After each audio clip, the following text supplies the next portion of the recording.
Hey there, I'm Ryan. Welcome to today's acrylic landscape lesson. All of the tools and materials will be listed in the video description, and if you'd like help with the drawing process, you can actually get the traceable up over on Patreon, along with the real-time drawing video. You can also get the ad-free version of this video, so there's a bunch of fun stuff up there. Also, this channel is predominantly community funded, so if you're enjoying, you're watching along, you feel like you're learning things, do consider supporting the channel up there. But with that, we are going to jump into this. We're going to make something special together. So let's grab our brushes, let's grab our pigments, and let's have some fun.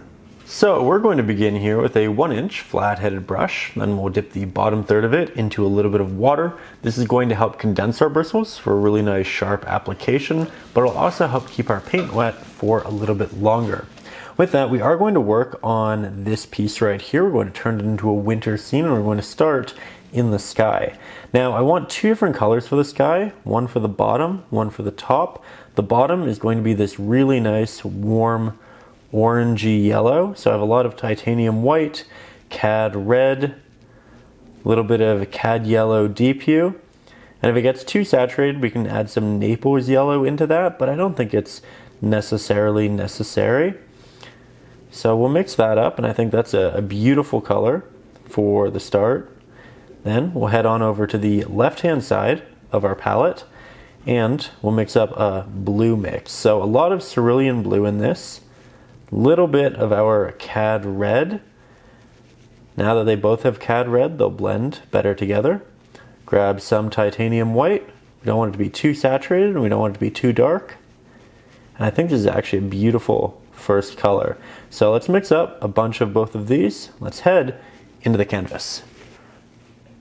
Now, as for the actual application, we're going to start right down on our horizon, and I'm going to overlap a lot of these trees, at least to the midpoint with it, and then we'll start working this outwards.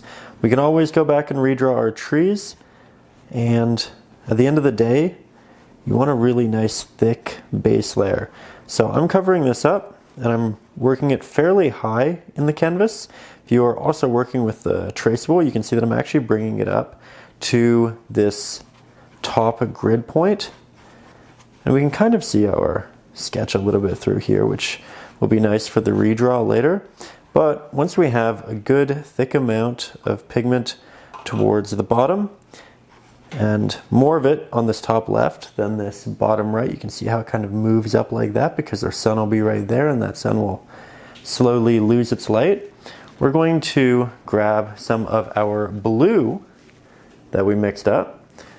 We'll apply that to the very top of the painting. We want to make sure that's also a nice thick application. Really like this cerulean blue with a hint of the Naples yellow and cad yellow in it. We didn't add any into our mix, but we used the brush that we used for the highlight. That was a little bit still warm from the other pigments.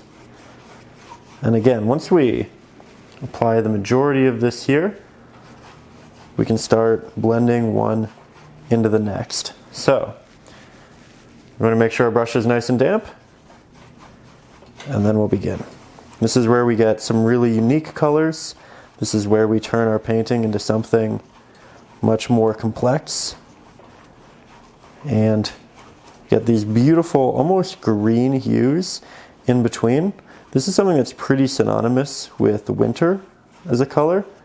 You don't really see this in fall or any other season, so it's a lot of fun to work with because it is pretty unique.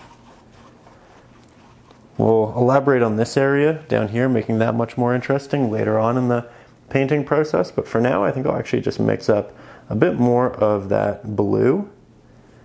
The more you mix it, the quicker you'll get. Work that right down through here. And of course into the orange. If you want a really smooth application, try not to apply much pressure with your brush. The more pressure you add, the more streaky it'll become. So when I really want to smooth it out, I just go over it very softly. Just like that. Very cathartic and rewarding process there. But so far, so good. I really like our colors. If it looks a little bit thin, do go ahead and do a second layer.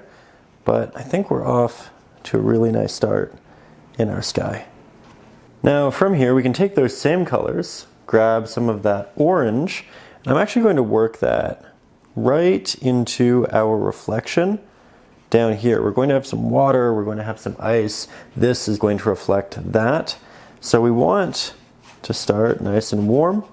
And we start with the warmer hues like this because they're a lot more delicate, and we want to really be able to work and expand with them before we work in the blue, which can take over a little bit. So we'll make sure that has a pretty good departure. Then we'll make our brush a little bit more damp. Always trying to keep these brushes damp for the sake of keeping these pigments wet. It's just going to be a lot easier to mix and apply pigment with. So we'll apply this at the bottom, make sure that it's thick enough.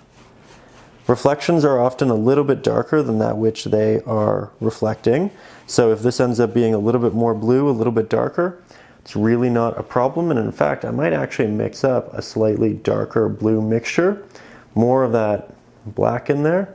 And I'm using an oxide black today. Typically I use Mars black on the channel, but I've been testing out oxide black for the last month, and so far I think I'm a fan.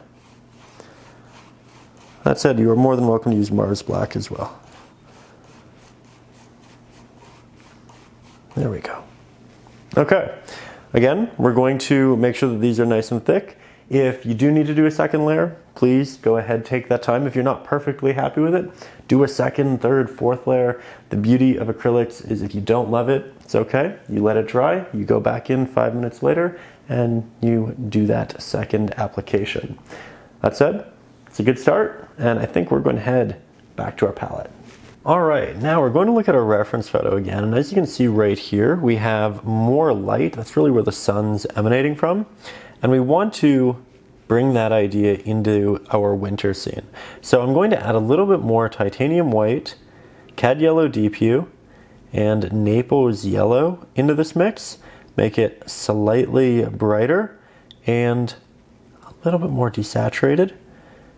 Then we'll switch our brush and we'll apply that in the sky. Here we have a filbert brush. As you can see, it has these nice round edges. These are perfect for softer blends, especially in cloud, skies, mist.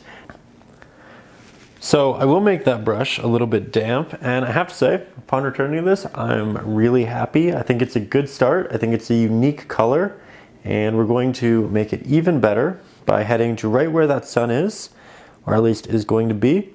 We're going to apply some of this highlight, and then we're just going to softly blend it out.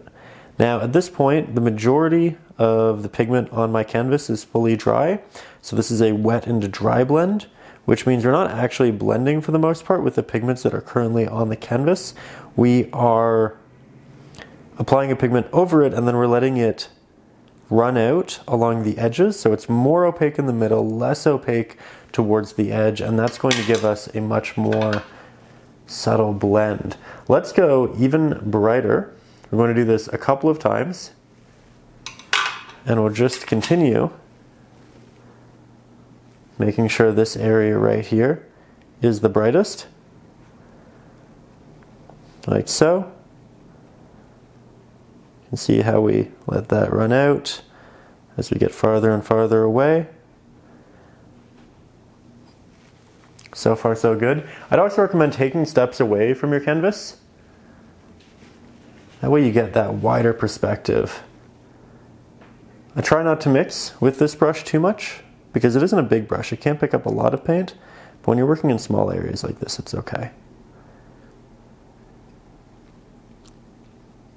Again, bright in that central area, then we let it run out towards the edges. Keep your brush damp, it'll make it a lot easier. Also, while we're not done in this area, I do want to remember to take some of this highlight and rework that into the reflection right down here. It'll be a little bit lower through this section, and then it'll get higher, kind of forming this triangle which we softly blend outwards. Just double down, and that's lovely.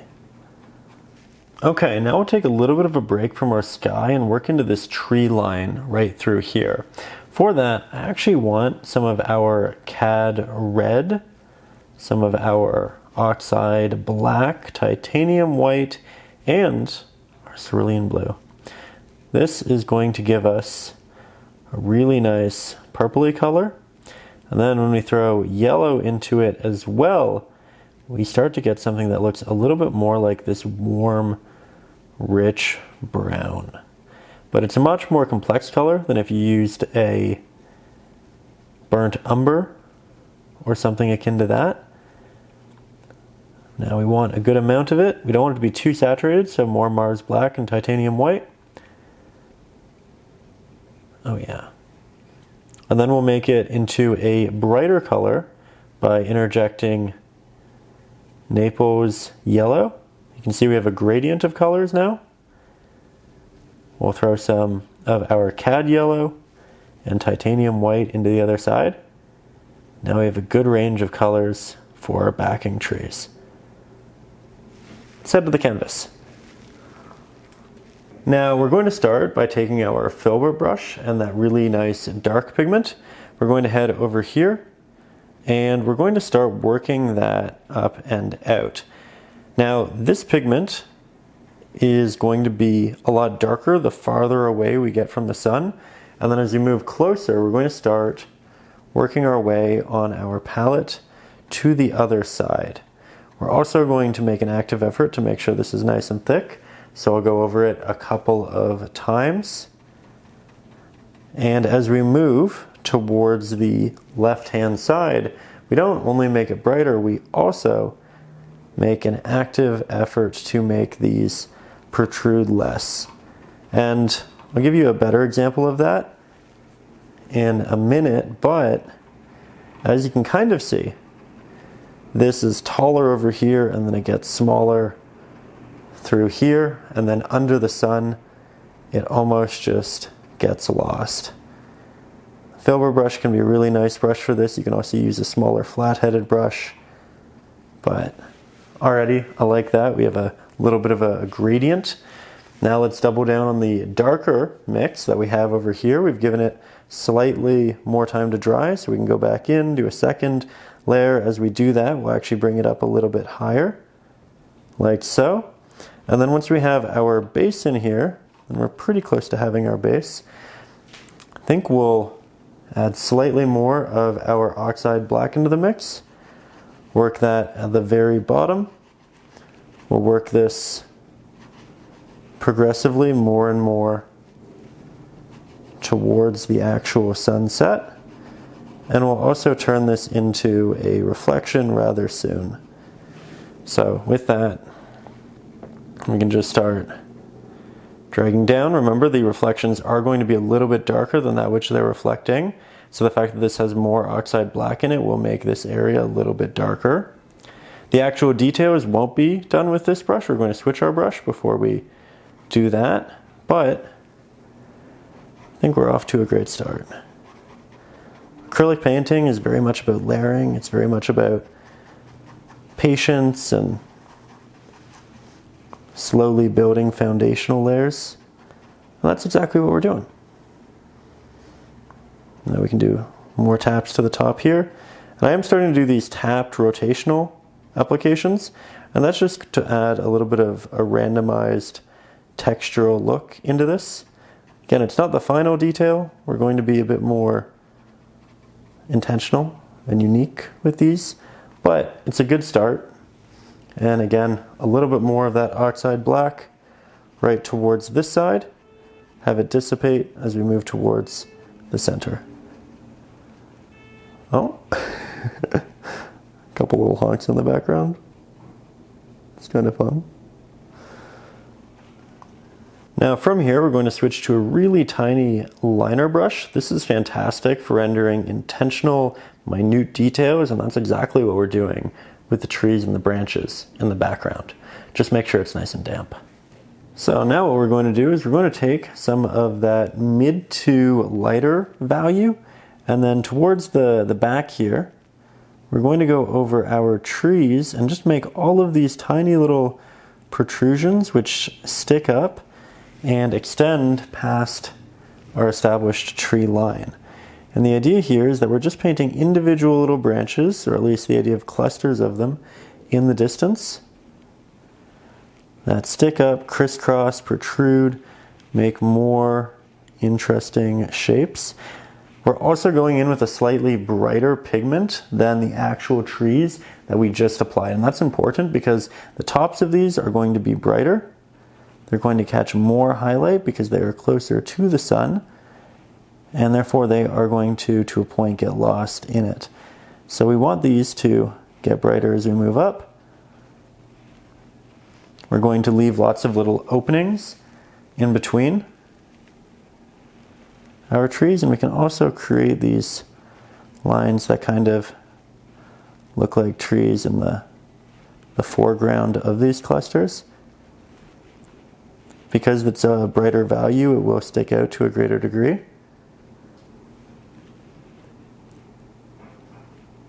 And we just want to make sure that we're applying as little pressure as possible for the majority of them. Sometimes you will want a larger tree, at which point, yes, do apply more pressure, but the general rule is that the less pressure you apply with your brush, the smaller, the sharper the marking you can make.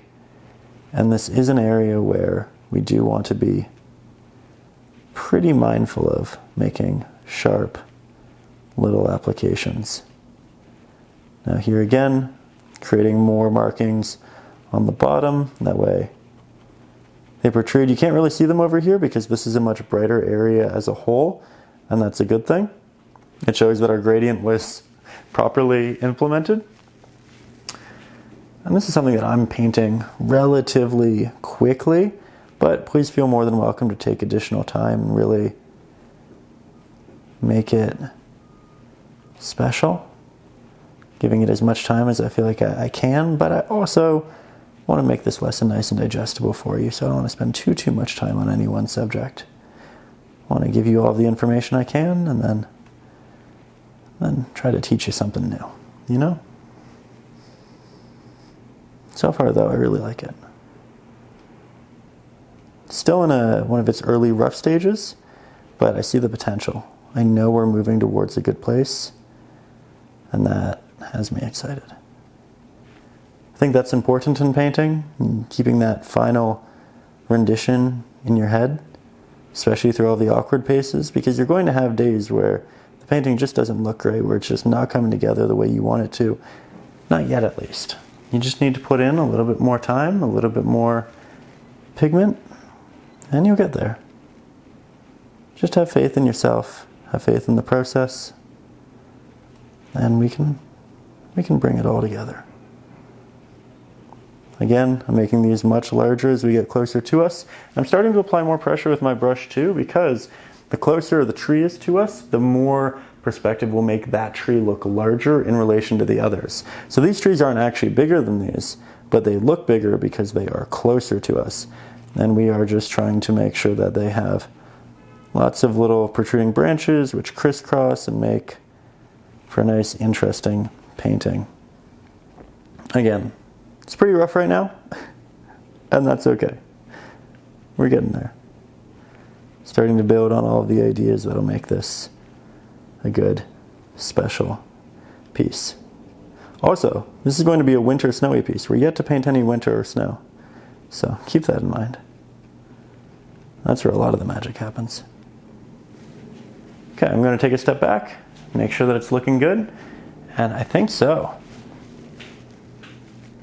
Though I can tell it's getting a little dark in these cameras, so I should probably break out some lights and make sure that visibility remains a priority.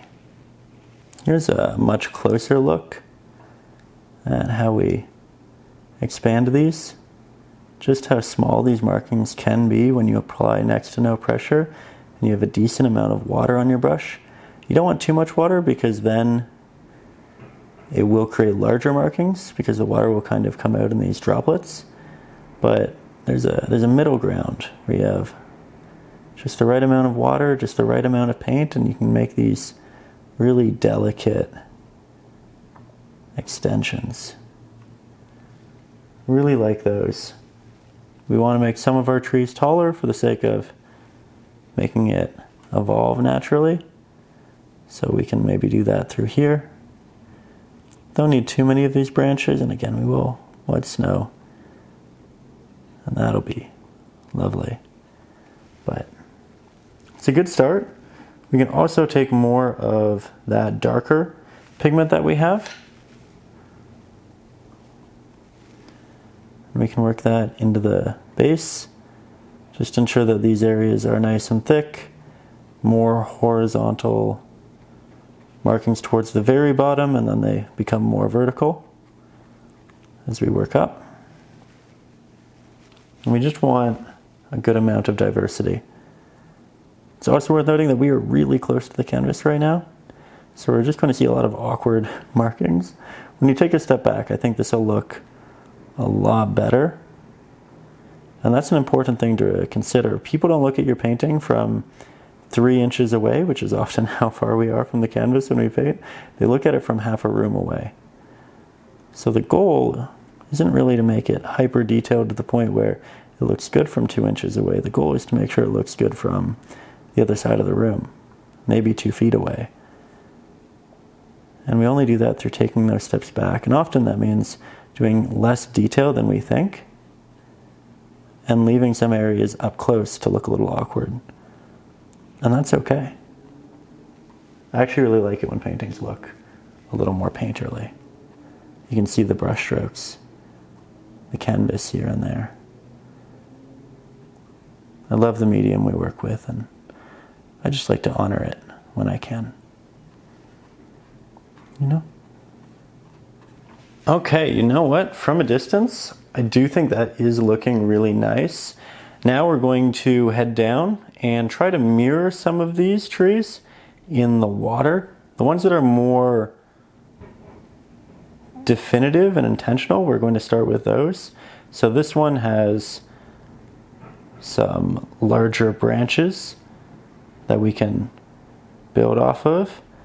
And these reflections don't have to be perfect, especially if you want to do running water or if you're going to add snow into the water. I think I'm going to add some snow into the water. So areas that I feel like I don't love in the end, I kind of have this safety net where I can cover them up and kind of proceed in a way that just makes me feel good, right? We don't want to stress when we're painting. And I think reflections can be something that's A, really fun and exciting, but B, occasionally a little bit stressful when you want to make them almost exactly mirror that which is in the top.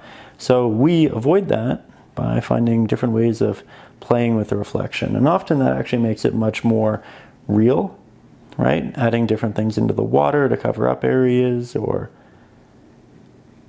adding movement to it. Here it is a winter painting, so I think having snow and ice is a good idea. But we're really going to let our imagination play a big role in this painting, and I think that's wonderful. It's good to work from reference photos. They teach us a lot. We get to learn about subjects and additions that we wouldn't innately think to add. But I also like to take artistic liberties and, again, get creative. I think this is a really fun test, kind of turning a summer piece into a winter piece and vice versa. I think you can learn a lot about the subjects and the seasons this way. But so far, I'm really happy with this. I'll do some more vertical markings through here, more little taps and drags. But I think we're doing pretty well. Now we'll create some separation in our snow, and we're going to do so with 2 different pigments. One is going to be a bluish gray, so I'll grab some titanium white, cerulean blue, oxide black, and we'll just mix up a good neutral grayish blue. Make that pretty wide here on the palette, well blended. Then we're going to make one that's quite a bit warmer. And for this, we're going to need a lot of our Naples yellow, hint of our Cad yellow, hint of our Cad red, good bit of titanium white to desaturate it. And we'll also throw in a hint of Mars black because this is a little bit bright. I know this seems like a strange color to paint snow on top of trees, but in the back there's going to be a lot of sun, a lot of light working its way onto that snow, and it's going to make that snow look a lot warmer, much like this. So we have these two, this for close to the sun and this for farther away. Now I'm going to apply the pigment with a fan brush just like this. It'll be great for rendering a lot of taps all at once. So we'll grab that paint on both sides, then we're going to head right in towards the sun area, and we're going to do lots of these little taps into just about all of it. The idea here is that we are delivering the light from that back area onto the trees and the snow which they hold. Now I'm going to start creating taps in various directions. So essentially we're going to shape our trees a little bit in areas where we feel like there will be big clusters and branches. We'll do more taps. So a lot of my markings are like this because the sun is going to hit them that way. It'll illuminate one side of the tree, but not the entire thing. So we're just going to start being more mindful and separating. We're also going to do some of these taps towards the tops of the trees because realistically, these are going to have more snow towards the tops of the trees, a little bit less towards the bottom. And we're going towards this midsection. Once we get out here, we are going to be able to elaborate on these highlights into the water, like so. And whenever there's a unique movement, we make sure to mirror that pretty intentionally. But so far, so good. It looks looks a little bit messy, but that's okay. We just need more layering. We will get there. Going to expand upon the tops, make these trees a little bit taller. And then again, once we get towards this midsection, things are going to start changing because we are going to grab our blue and we'll start applying that in that same way. We're now farther away from the light. The snow that catches these trees is going to be a bit cooler in hue. And we're also applying that right down here into the reflections. If we make some large unintentional markings in the reflections, just go up and make that same marking in the top. When we work with a fan brush, it's great because we can render a lot of markings really quickly, but it is a little tricky because it's a big brush, and when you're working in a little area, it can be difficult to make it perfect. I'm also going to transition some of this blue out into the more golden color that we had before until we have a good mix of the two and it feels like there's a transition from warm to cool. So far so good. Lots of little markings. That's exactly what we wanted.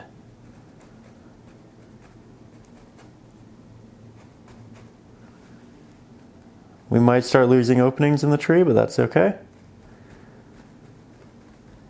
And if you do a little bit too much of it, that's also fine because we can go back in and just rework more of that body down there. I am going to switch, however, back to my larger flat-headed brush. We'll grab more of our blue mixture.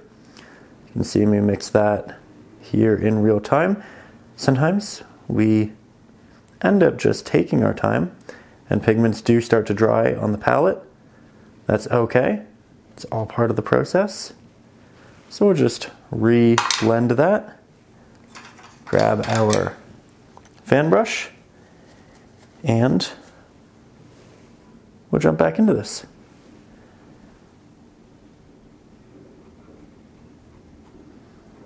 As I get farther away from the light, I'm going to mix a slightly darker blue.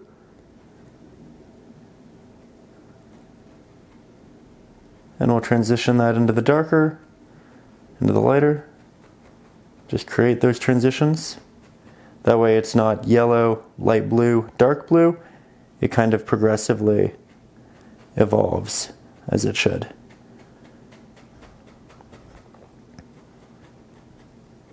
Again, it'll look a little bit messy when we begin. That's okay. You just trust the process.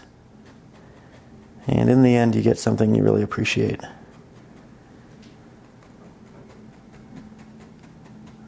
Okay.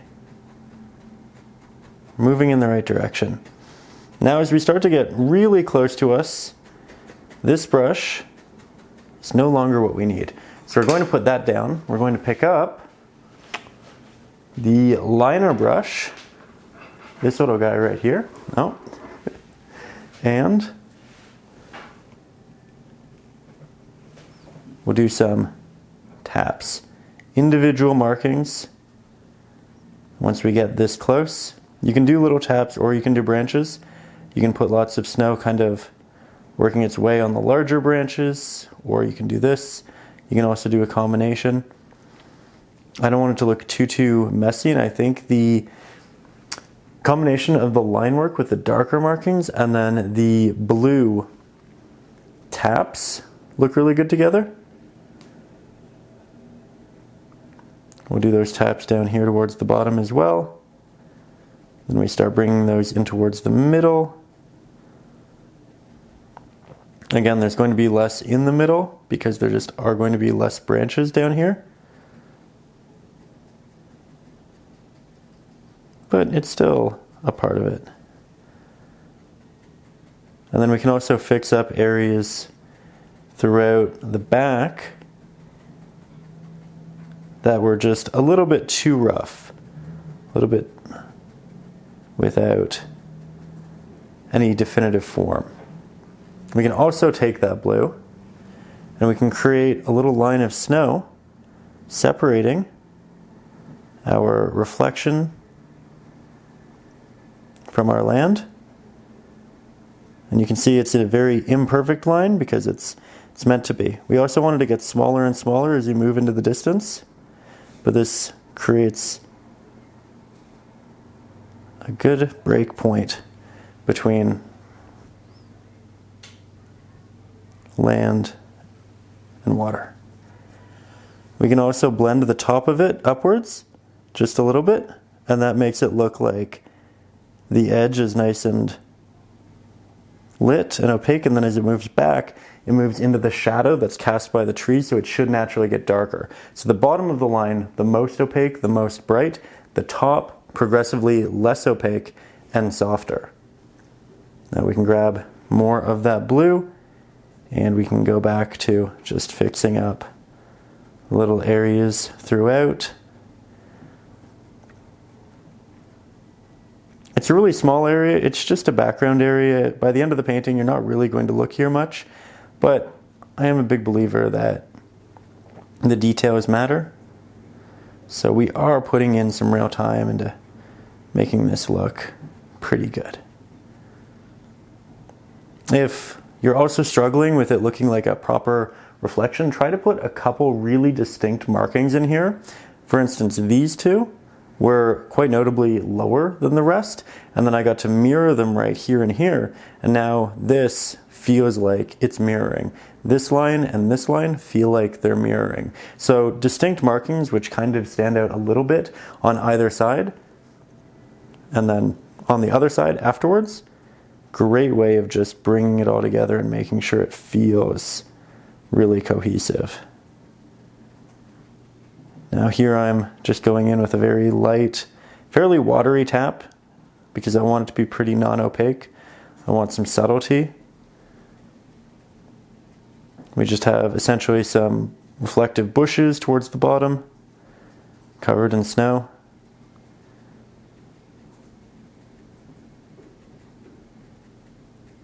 I love this. This is so much fun. And it's going to look so much better in the very near future.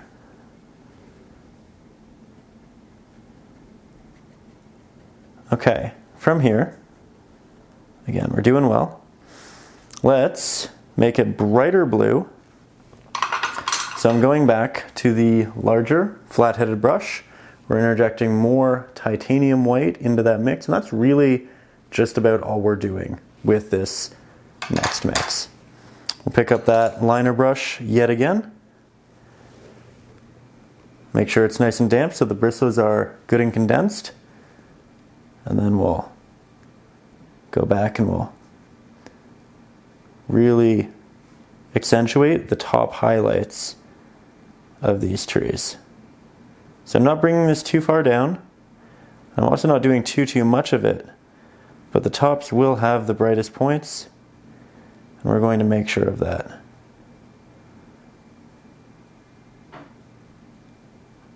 Acrylics are all about layering, and we are going back and we are layering. You can see how it kind of just gets lost towards the back here because it's already so bright, but that's great.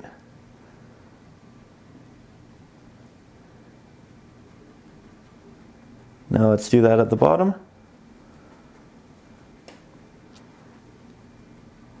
Feels more and more like snowy trees with every layer. And we get so much detail by doing it this way. Could we have painted these trees much quicker with other techniques? Sure, but they wouldn't look like they have as much going on right now as they do. Trying to mirror these reflections pretty well. But remember, reflections are often a little bit darker than that which they're reflecting, so we don't want it to be too bright. I'm also going to make this snowy line a bit brighter, starting in the back, being quite careful as we do. I'm going to make that a little more water heavy, condense those bristles, and there we go. Now you can really see it. And it looks pretty dramatic, but once we get the snow in the foreground, this will make a lot more visual sense. Just need to, again, trust that process and we'll get there. Also going to head into the central areas and do a little bit more. Again, highlighting these 2 points because they were a prominent piece. And then we'll just build.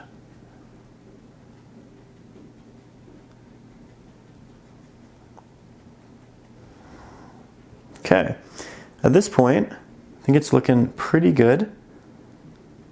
Perhaps we take a step back, make sure that it's all progressing the way that we want it to, that we're moving in the right direction, that we have good balances, because that's a big part of it. It's not just about applying the right detail, it's about creating the right balance. We need to make sure that we're doing that.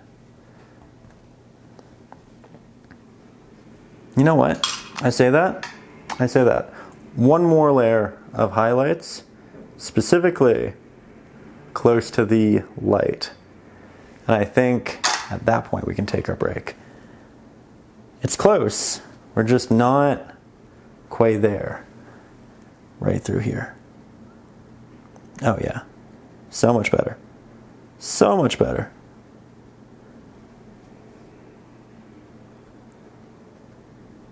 We can bring that out. Have it dissipate as it moves towards this area. Uh-huh. Oh, hello Siri. That's funny.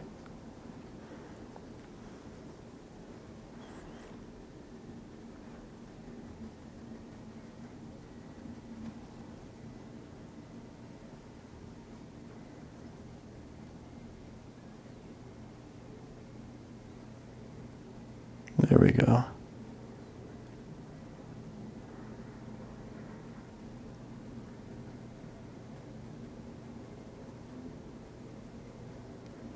So I took a couple of steps back and I realized we needed to make that snow a lot brighter and a lot more detailed. With that, I'm going to grab a little bit of our cerulean blue, a little bit of our black, a lot of our titanium white, and we're going to spread that fairly wide and fairly consistently across our palette. Then I'm going to switch over to a dry fan brush. This is essentially a stiff bristled fan brush. Get it in my collection. But for the actual application process here, I'm going to do so many of these minute little taps to bring back in a lot of that real detail we kind of lost with the liner, because the liner is a great brush for intentionality, but it's also just a lot larger than that which we can accomplish with the fan brush. So here we're making sure we really fill out the snow in these trees. We tried it with a bit more of a sparse snow look, and in the end I decided, you know what, I want snow, and I want a lot of it. Let's go back to our palette. We'll mix up quite a bit more. And my brush was a little bit muddy, so I already had the black and blue on it, didn't have to add any, which means we can just go in yet again with this. And already I think this looks so much better. Just so much better. It's a quick edit, but it really does go to show the fact, the idea that it's all about layering. You don't like the last layer, that's okay. We go in, we do some more.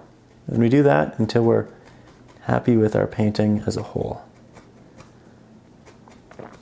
Now I'm trying to use the majority of my pigment up towards the top, as you can see.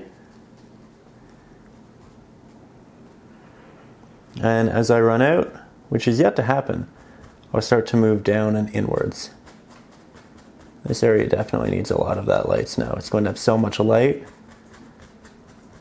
All of that snow is going to be illuminated. And now I think I'm starting to run out of pigment, so I can work it down into the reflections and towards the bottom of the trees. But significantly more snowy than it was just a minute ago. That's the goal. You can see we're recreating our shapes.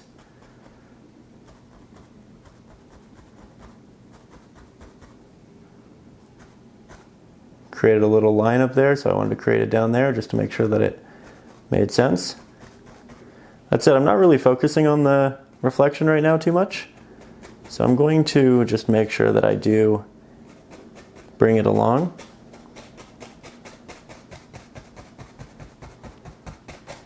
There we go. We aren't done just yet. Again, right through here, needs to be really bright. If we lose a lot of, if not almost all of that darker backing, that's okay. We'll get more and more detail, more of that darker backing as we move this way.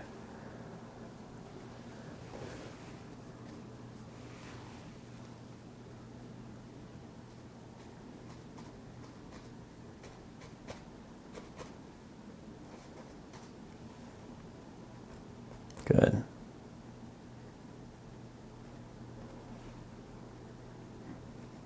I have a pretty distinct mark there, so I'm trying to make it in the reflection. And then just soft little taps through here.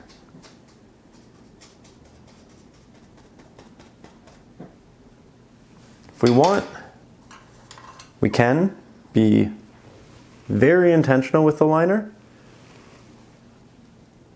and create some bonus taps. But if you do this, do be careful, because we went back with the fan brush because we felt like we made too big of markings with the liner. So if you do it, make tiny markings, make intentional markings, and try to match the size, the application of the fan brush as best as you can. Now we can still see the branches through just a little bit over here, which is nice.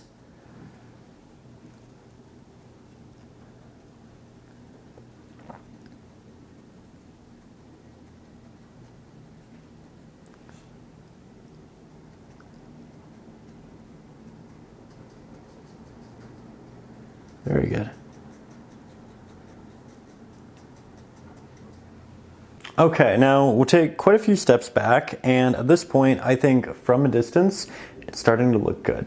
It's not perfect, but we are moving in that right direction. And again, when you look at a painting, often it's not from half a foot away, it's from half a room away, right? You walk into a room, you look at a painting, that's your first impression. Maybe you move a little bit closer, but it's not, not often, unless you are an artist, that you get half a foot away.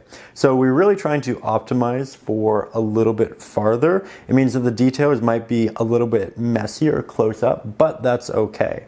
And so far, I like it. Some issues that I found taking those steps back though, was that right here, here, and here, we didn't have enough separation between the darker hues and the lighter hues. It looks very definitively like a brush stroke even from a distance. So we want to break that up a little bit. And I'm going to do so by taking my liner brush.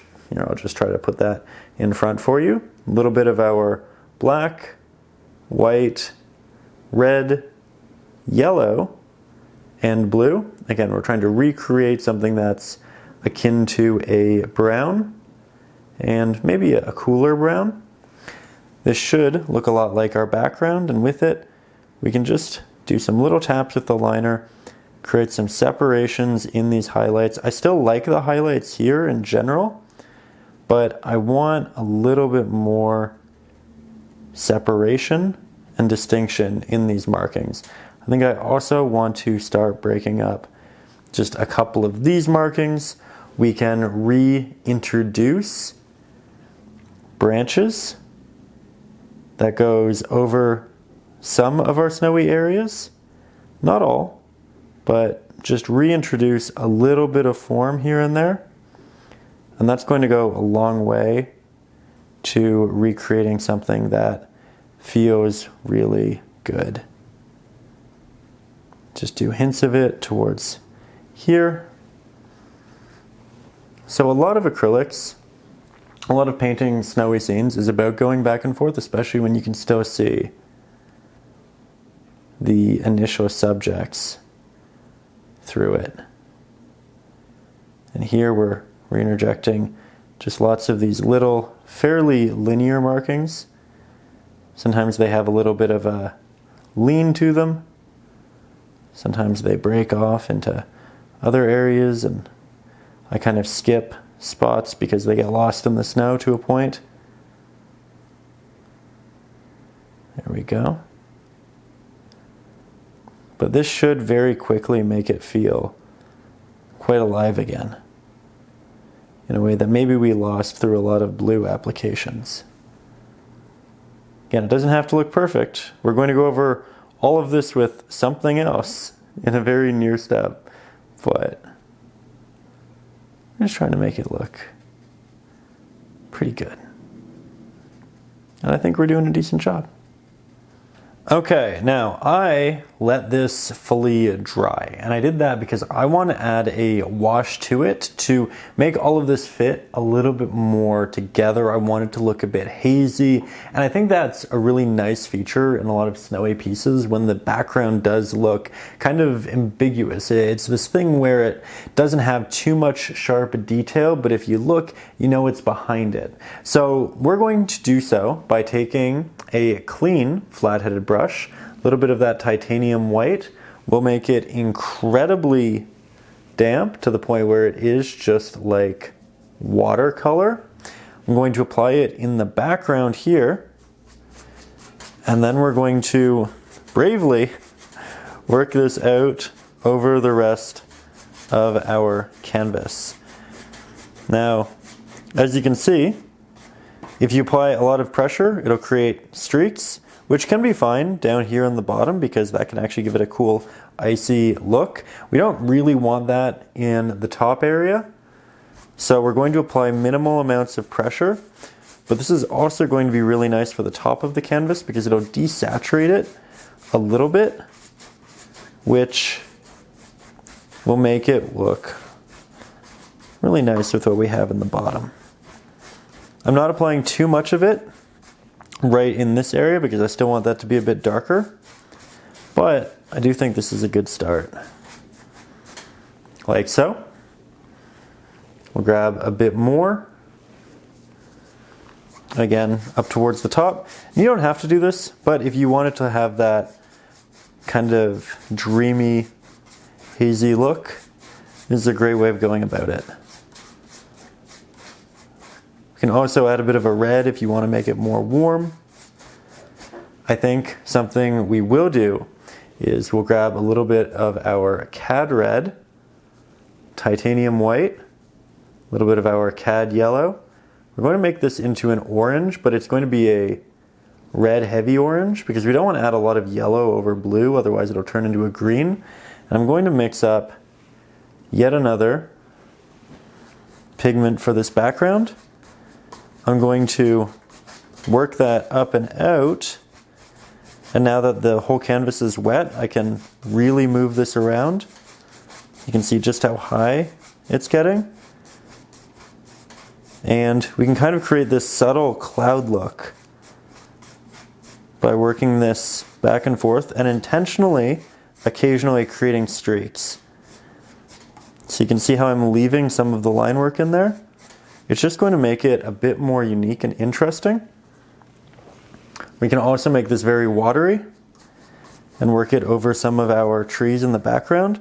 And then it progressively lessens as we move this way, because we are going to have less of that warm light as we move towards the right-hand side of the canvas.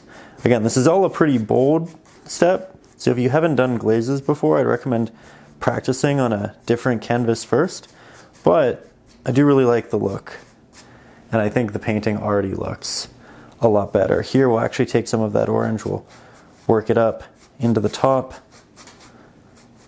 soften the bottom just a little bit. Again, I want this hazy cloud look. Really, really pretty. And also a really unique sky. Typically, I think winter scenes are painted with ultramarine blues because they're warmer and they look really good when they turn into purples. However, the Cerulean kind of leans into more of a green. So we do have this more unique painting because we use Cerulean, and now we're complexifying it substantially up here with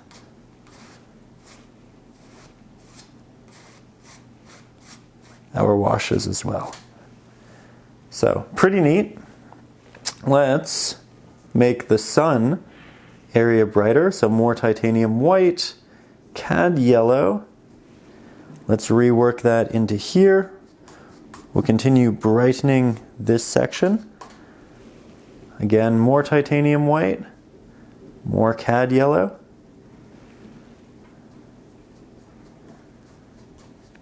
And we've almost lost the trees in the background. However, I'm completely okay with that. The more you paint with acrylics, the more you realize the benefit to letting subjects go in the background. We paint them, we put a lot of work, and then we progressively take them out, and that's okay. This is going to look a lot better because of it. I'm also going to grab my, I will find this, filbert brush. Beautiful rounded edges, great for soft blends, especially in spaces like these. So we'll grab some of that titanium white. We'll work that right into here. Again, this is where our sun is going to be shining through. So we really want to brighten this space and make it feel like a lot of light is being emitted. I'm going to make this look like a hazy sun, so you can see it's not a perfectly round spot, it's kind of a bunch of ambiguous brush strokes that slowly work their way out, covering, again, a lot of the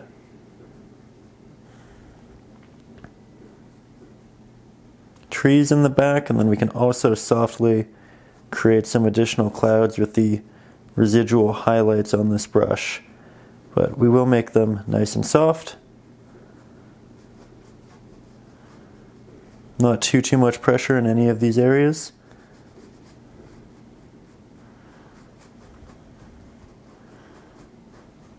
Oh yeah.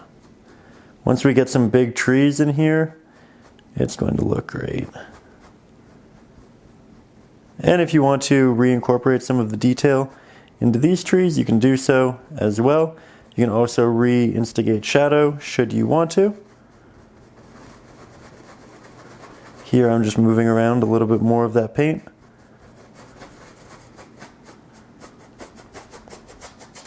Now I'm going to get a little bit closer, grab a little bit of that white, blue, black, as we've done before.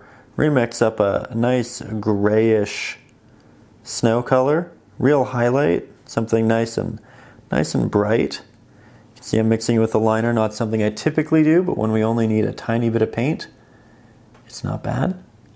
And I'll just reestablish the tops of a couple of these. If you do it while it's still wet, then you'll get a really nice blend between the pigment that you used for the wash and the pigment on the palette. There we go, just delivering a little bit of that reflection right there. But I like this a lot. It changes the painting into something a little more dreamy. But I think a lot of winter scenes would sell when they are dreamy.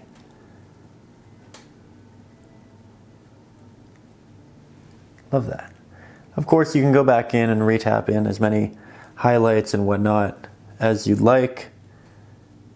There's no real right or wrong here. It's just about finding your comfort zone, what you're happy with.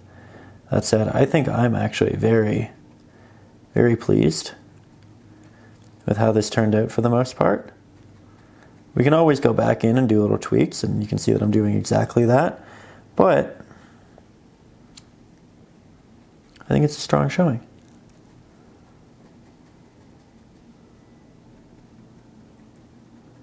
There we go. Just keep working on it until you love it, and you can always go back and forth. But again, if you haven't done a wash before, do try doing it on a canvas you don't care too much about, because it can be a little bit tricky the first time, but yeah, you get there. Just remember, more pressure with your brush means more streaks. Less pressure with your brush means softer blends. You can also rip paint off by applying a lot of pressure, grabbing a cloth, and just working it over the canvas while it's still wet. But really like what we were able to accomplish here. And I think we're just about ready for our next step.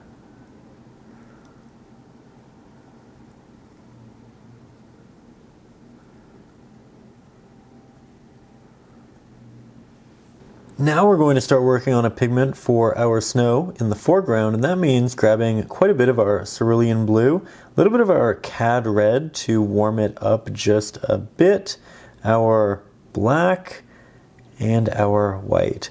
We need to warm it up because we do have a lot of warmth from that sun, but we don't want it to become a red, and the cerulean blue is really good at keeping it less prominent, despite the fact that cad red is such a strong pigment.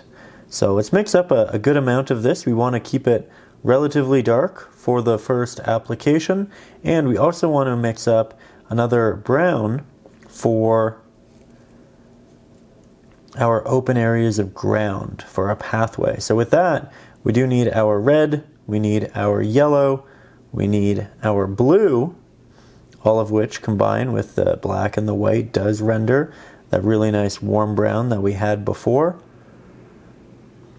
And I think we just need more blue in there. We'll get there. We can also throw in some of our Naples yellow. That'll help mute it. Beautiful. Friendly reminder that ground, the earth, doesn't necessarily need to be a brown, a burnt umber, or a burnt sienna, that it adopts a lot of the colors that reflect on it, and when ground is frozen, it can be a little bit more reflective. So we can get more of those purpley hues from the sky, which makes this a great base color to build on. So I think we'll head in with this and this, and then we'll just continue to build from there.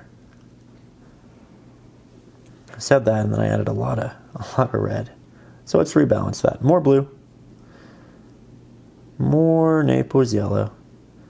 And now I have more pigment to work with, which is actually great. So from here, we'll grab that really nice brown. We'll apply it down in our corner. And we have this separating line in between where there will be snow. Realistically, we don't need that right now, so we can paint over it. I am going to work this just running into the background like that. It's going to progressively get smaller and smaller. And then as we work towards the foreground, it's going to get bigger and bigger. I'm also going to paint this slightly outside of the line I've drawn, doing that so that we can overlap snow on top of it. That's also why we're painting it in the middle. We can use this to our advantage a little bit later on in the painting process. So we'll just make sure it's a little bit thicker. We're also making sure that the application itself is quite thick, because that is going to make the painting look a lot better in the end. Now we'll grab some extra titanium white, brighten up that mix, and I'll just use this in the back because the ground as a whole will be a lot brighter back here. It's closer to the light, like so. And I'll just go in with little taps as we move forward, because it too will have all these intricate little markings, which makes it look like a frozen ground, right? There's still going to be lots of little shadows, protrusions, highlights, and we want those to be apparent. So we're just going to work these throughout, like so. And then we can actually take that same mix, add some of our oxide black into it, and switch on over to our liner brush. Again, great for the detail work. The detail work is what we do next, and we do that with that pigment. Now I'm doing this while it's all still wet. It's going to give me a lot more of a subtle application, at least initially, while it's still wet, because we'll be getting the blends. We're not just getting that dark pigment that we have on the palette. And it's also a bit softer on the canvas. We're not getting hard applications, we're getting soft blended ones because we're dragging our brush just a little bit. Not a bad thing. It really depends on how you want to go about it. I like some of my markings to be a bit sharper, I like some of them to be a bit softer, and I think going in while it's still wet gives us an opportunity to do both. So that's really what we're doing here. We're going in, lots of little taps, slight drags. They're pretty much all horizontal, but quite minute. And as we get into the background, we do less and less, because we just don't see that detail this far away. After a certain point, you almost just see the general hue, the general value, the amalgam of it all. So now we're taking some of those pigments from here, we're moving them down and up. The benefit of working while this is all wet with the liner and this approach is we're taking darker pigments from down here, we're moving them up here, we're taking lighter pigments from up here, we're moving them down here. So you don't have to mix as many pigments to get all of these different textural markings.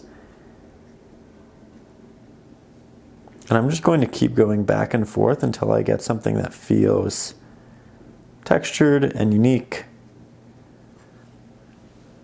So far I like it. I'll start blending these two a little bit to get new pigments as they start to dry, because it does get harder and harder to bring those pigments up and down, at which point we do our blending on the palette. And there's still some of that changing here, but it's to a lesser degree. Yeah. Okay, so far so good. This area is still pretty void of markings, so we'll go in here, tap, tap, tap. It's really fun to watch this come together. Hope you're enjoying the new filming setup. This is our second time doing it in this style, and I think I really like it. Feels a little bit more personal. Feels like we can get nice and close when we need to, but we can also get that wider view, so you know what it looks like up close, you also know what it looks like farther away. Always trying to find different ways of improving on these lessons, and it seems like we landed on something that's pretty widely agreed upon, that it's the way to move forward. Still want to test different things, still want to try to make it better and better, but I think we're moving in the right direction.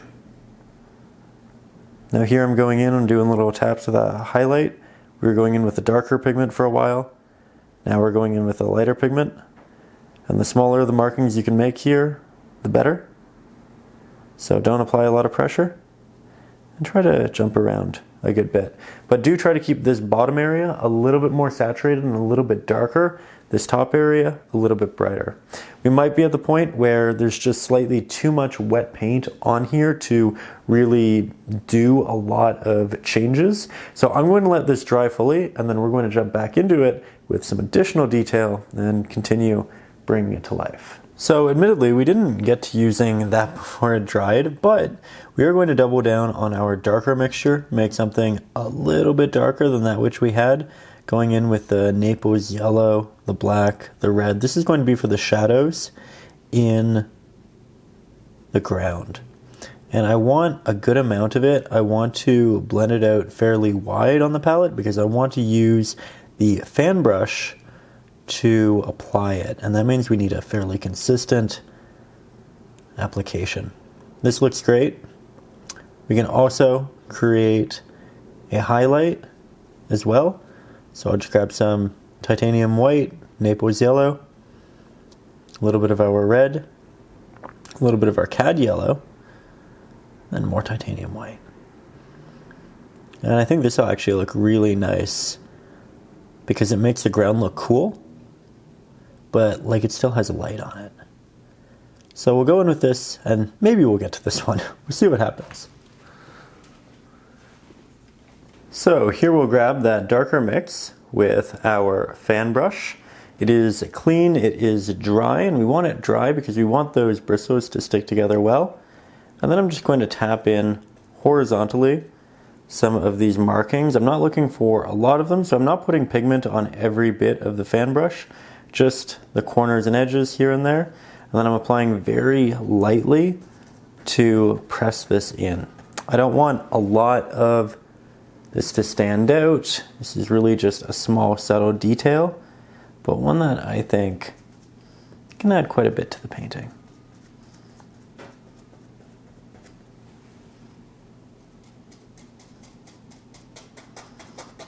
Just working in some texture. So, as you can see from far away, probably very little difference. Up close, a little bit of a difference. But it's those little bits that cumulatively add up to make the paintings we love. There we go. Now I might grab some of the highlight we created, go into the very top,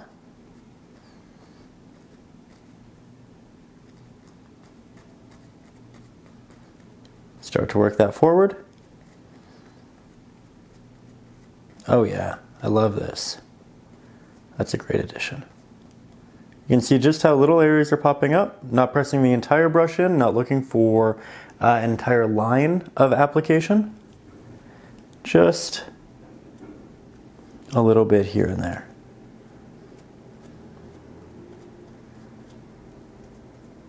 We can also go in with the liner brush to be quite exact through this, but so far, I think it's pretty good. There we are. Okay, so as noted, liner, it's damp, we have pigment. I might go on top of some of the darker areas just to show that they're essentially little rocks, and the bottom of the rock, the back of the rock, it's darker because there's shadow, because the light's going this way. But the top of it, it's going to get that light, and it's just going to make these darker divots look a bit more three-dimensional. We don't want to do too much of it. We don't want to make them stand out too dramatically, but a little tap here and there I think is wholly justified and beneficial. Then little taps throughout. We'll have less towards the back because at that point, again, you just lose detail. Perspective is going to show us so much more of that intricacy close to us and a lot less farther away. But I like this. And once we're done with our ground, we are going to move on to the snow. For the snow, in theory, we would start with that pigment, but it did dry, so I will go back and I'll mix a little bit more. And I'll do it on the palette. I'll show you just as a little refresher. But with that, I think this is looking nice and textured. So, recreating our snowy pigment, we do need quite a bit of our cerulean blue. Wanted some cad red to make it a bit more purpley, but not too much. Titanium white to make it a bit brighter, but also desaturate it.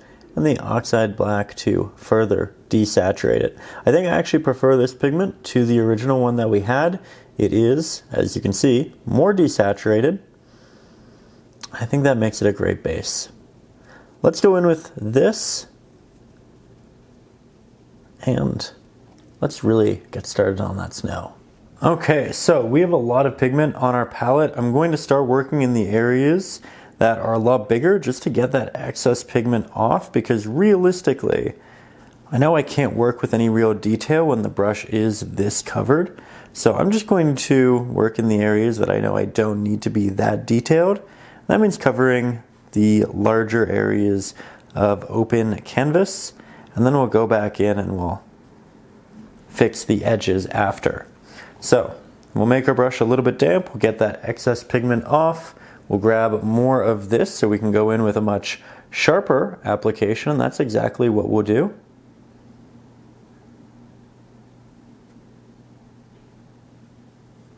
See that? Nice and clean.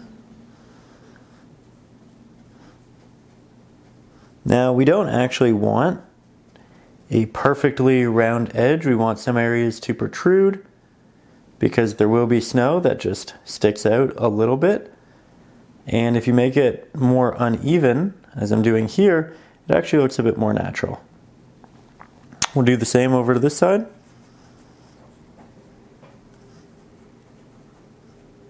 Lots of little bumps. The bumps will get smaller as we move into the distance. Not because the snow will form differently over there, but because perspective will just make them look a little bit more tiny. We'll bring this on up to right above the pathway. And as you can see, the pathway is much brighter up here, much darker down here. That's something we need to do with the snow, but we're not going to do just yet. We're currently just putting in this pretty flat base layer, and that's okay. Doesn't need to be anything more than this right now. We will build on it. We will make it look better. But for now, this is all it needs to be. And I think it's starting to actually make the reflection look a lot better, just by virtue of adding a darker color for it to sit across from. There we go. Make sure that the application is nice and thick all throughout.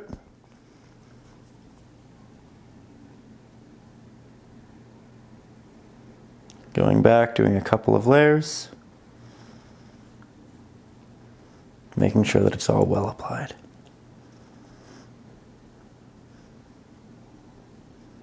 Very good. Now let's do slightly more snow right in here. Another little patch through there. And then of course we did have that area in the center that separated both sides. And we can just repaint that in using the corner of our flat-headed brush here. We can also go back in with the liner and really make it more detailed, but this is a good, easy start. Like so. Now we will switch to that liner, make sure it too is nice and damp. And again, this is a process where we kind of accept that it's in its building stages. It's going to look a lot better. It's going to look much more voluminous and cohesive with the piece, but right now we are just creating these little applications of snow, which we'll build on and make much more realistic relatively shortly.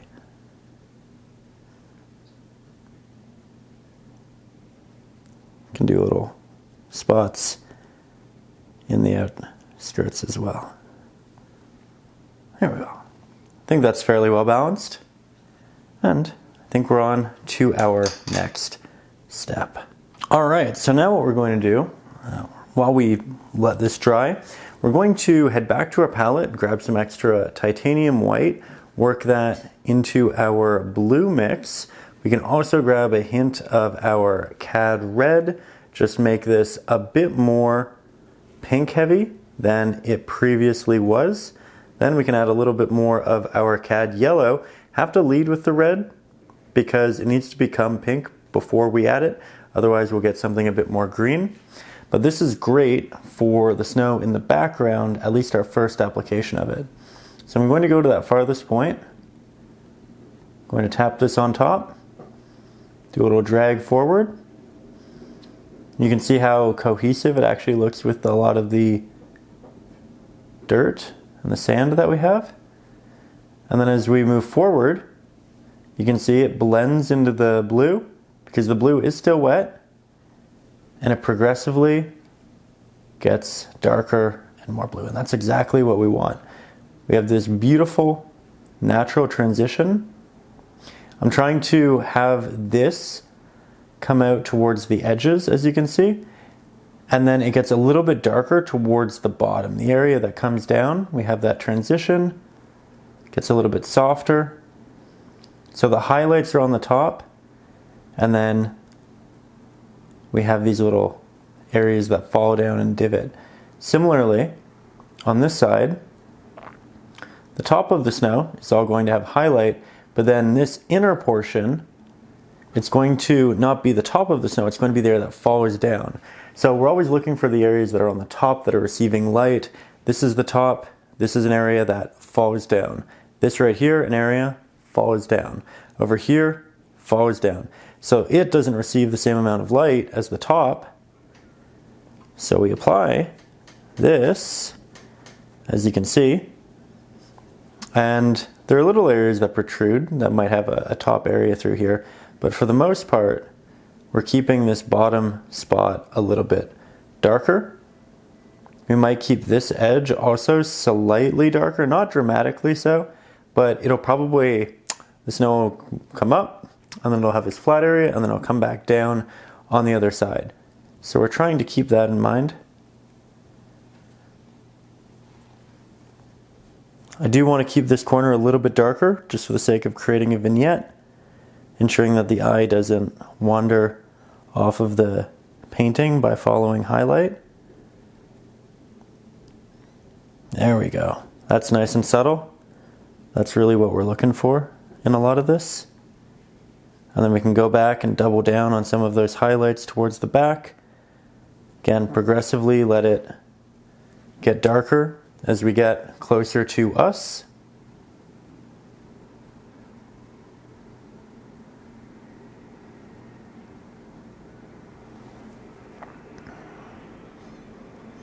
This is how we subtly create voluminous snow.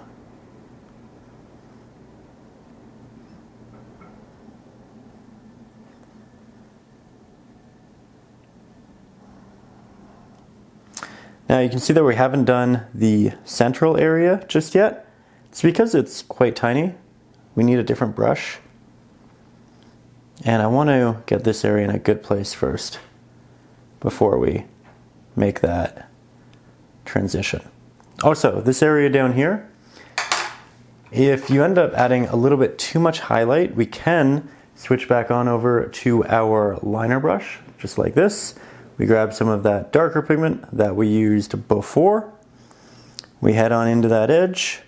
We redefine our edge, and we just softly blend that up into the snow we already have. So we're just kind of going back and forth with the darker and the brighter hues until we get something that makes us good and happy. See that? You know what? Let's grab some of that highlight while we have the liner. Let's work this into the centers of a lot of these and start moving forward. Maybe we'll get lucky, maybe some of this will still be wet. If it's not, that's okay. We can do a wet and a dry blend. We can also go back in with more of that darker pigment, but we'll just give it a go.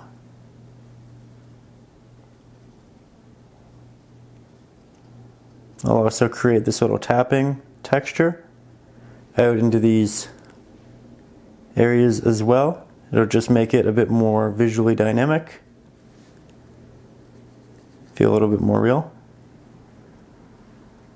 So we're just grabbing those highlights and going back over it.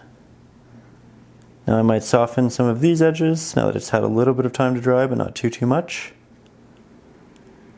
And this is something you can spend a lot of time on. I'm being a little bit quick for the sake of the lesson and brevity, but do feel free to really sink into these applications and give it your all.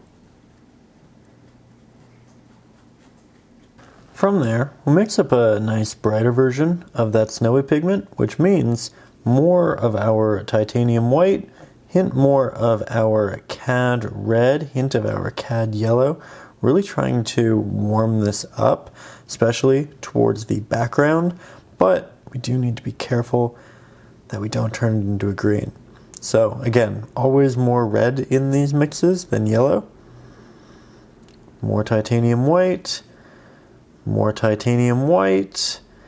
and this is not too saturated, probably really close to what we want. Just hint more of these two, and I think we'll be just about there. Beautiful. If you want, you can do more titanium white, but I think I'm happy. Now, as far as our application, we are going to start in the very back as we typically do, because that's where the most light is going to be received. We'll work that forward. And it's a very dramatic difference from that which we've had before, but it really feels like it has a lot of light on it, and that's really the goal here. I'm going to be a bit more choppy with my applications towards the foreground. We'll start to see some separation in the details, and don't worry, I'm going to make this look a lot more professional, but we do need to switch our brush to do so. So I am going to move on over to my filbert brush. Great for those soft blends. We'll make sure that's nice and damp. Maybe pick up a little bit more of that pigment, but this would be great for just working those edges out into something that's nice and soft. If you haven't already, feel welcome to check out my brush set. Links in the description. I use it for all of the acrylic lessons here on this channel. So if you like following along with these, you get that singular set and you never have to question if you have the right brushes again. The answer will just always be yes.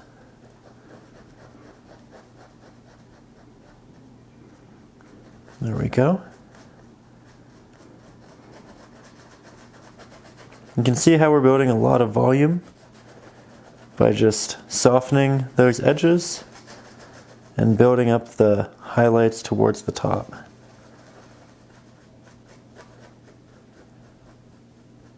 Already really like that. The trick is to go and revisit these areas before they dry. So let's head on over to this side and hopefully do more of exactly that.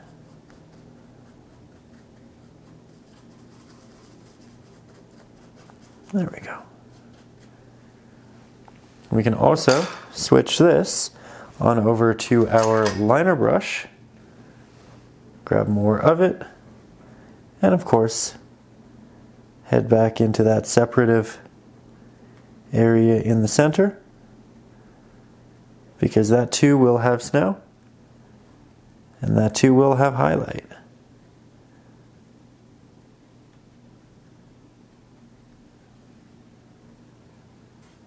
Playing with a really unique palette in this one, and it's quite fun. I think we did a more typical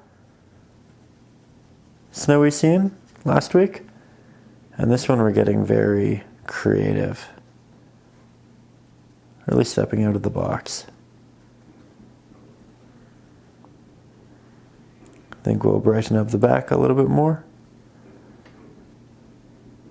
Then we can double down on some of our favorite raised highlights through here. And just continue building all of this up, making it more and more elaborate through these subtle but many applications.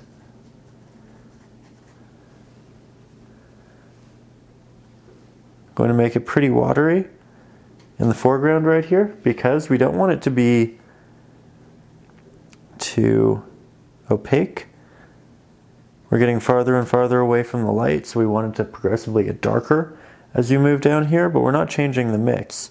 We're just making it darker by using more water, which is making the pigment more semi-transparent, which making the darker blue underneath show through to a greater degree.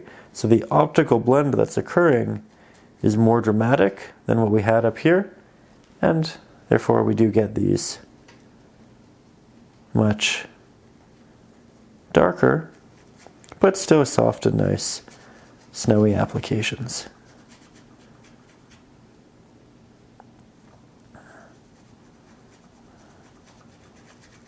There we go. Now we're just trying to figure out how we want to bring this all together. Still trying to leave these little darker areas underneath, and that's the backs of the snow that isn't receiving light. So all of this, shadow. All of that, shadow. And it's shadow being cast by this part of the snow, which is protruding, which is higher up, which is catching the light, and these, of course, are those lower areas. Same rule as what we have through there. Speaking of through here, let's double down on some of our favorite spots, because the more we build these up, the better this all looks. Very good.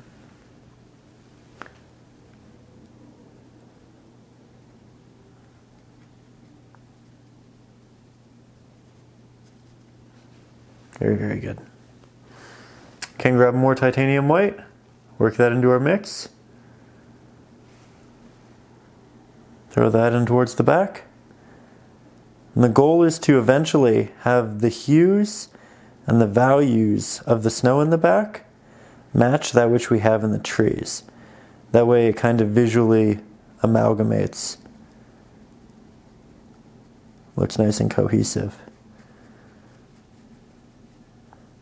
It gets darker as we move closer to us.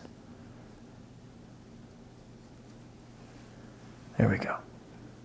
Now, I think I'll get you, again, this big, good view as we start to really refine areas that protrude. So these are areas that have the most opaque applications. They stand out the most. They are the tallest. We are making them even more prominent with our liner brush. Also, a lot of my markings, as you can see, are horizontal for the most part, with a little bit of a bend here and there. We're also softening the shadow towards that very back area.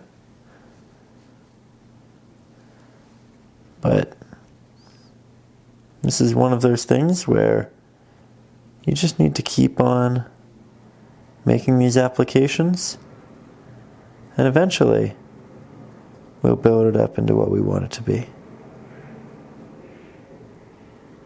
Just like so. Wondering if that's a snowplow in the background. I've seen a couple of them lately. It's starting to snow semi-routinely right where I am in Toronto. And it's been really nice. Makes it feel like the holidays are right around the corner. And you know what? They are. Very soon we get to relax with family and just spend some good time. Appreciating that which is here. Get to spend some time relaxing and doing more painting.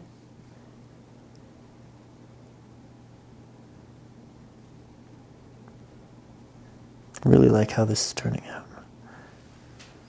It's a painting that takes quite a bit of time, quite a bit of layers, but we're doing it.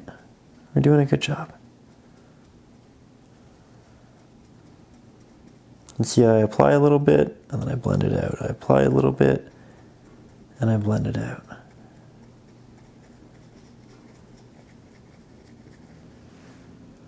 And the more we do, the more voluminous it looks. Going to have a lot of trees on this left-hand side. We're also going to have a lot of little trees back here, so we'll be covering quite a bit of it up, but I do want to give us the option of what we do end up covering up, so being very intentional with a lot of these markings. I want to make it all look as good as it can be, just in case.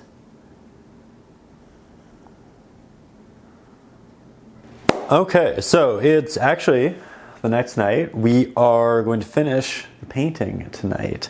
We're going to go back in and probably add some additional highlights through here. Then I do want to work some of the smaller trees and bushes in the distance. From there, we'll work on our larger tree, apply some snow to it. Maybe we add some snow to the sky. That much is yet to be determined, but I think it's off to a strong start, and I think we're going to have a very fun night. So with that, let's grab some pigments, let's get back into our mix, and let's get creative. So here we have the color that we mixed last night. It is fully dry, and we're going to remix to that. We have a lot of our titanium white, a little bit of our Naples yellow, hint of our Cad yellow, hint of our Cad red, and I do just mean a hint. Any larger amount will have a dramatic impact on this mix, and we want this to be bright, warm, subtle. So I'm going back a couple of times until I get it exactly how I want, and I think this is a fantastic next step for snow in the distance. Okay, now as far as our application goes, we are going to grab our filbert brush because of those great little round edges. Make sure that's nice and damp. Grab some of that highlighted pigment, work it into that really distant area, and then progressively just move that forward as we have done before. We can also do that into this bottom area, so both sides of our pathway. And I'm going to start by applying this over just about everything, and then as we get closer to the foreground, I apply it solely over our pre-existing highlights. So it progressively gets darker as we move closer. And that's just a common theme throughout this piece, as it is lit in the back predominantly. Now we did most of these initial applications with the liner brush, so this is a little bit different, and we do need to use the edge of the brush when we want those finer markings, but the rounded corners do make it great for blending over pre-existing dry pigment, because right now we're essentially doing a wet into dry blend, so we need to make sure the edges of our applications are a bit softer. Great way to do that is with this brush and some water. That way the edges kind of dissipate, get more transparent, and blend optically into that which has been applied before. Okay, you know what? We haven't done much, but it already looks a lot better. Now we can take just a hint of it, work that into the road in the background, have that progressively get brighter into the foreground. And I'm just letting it be a bit scratchy through here. It's going to make it look a little cooler, a little bit more icy. Has that sheen from the sun coming down and just making all of that nice and reflective, very similar to the snow that we have. So I think that was a great addition. We can also take a little bit of that color, work it up into the snowy trees in the distance. So it's all feeling the same way. We can even add some around our sun if we want to, but be careful if you really like your sky. There we go. Okay, small addition. I think it's a great addition. Now, a lot of it is wet because we did do that larger rounded motion. So we'll take our liner brush, we'll grab more of that pigment we were just working with, and we'll just double down on the areas that need a little bit more fine detail work, because there will be a couple of them. They will require this brush, and we will be able to do a great job with it. So let's go back in, solidify, double down, and really bring these ideas to fruition. Very good.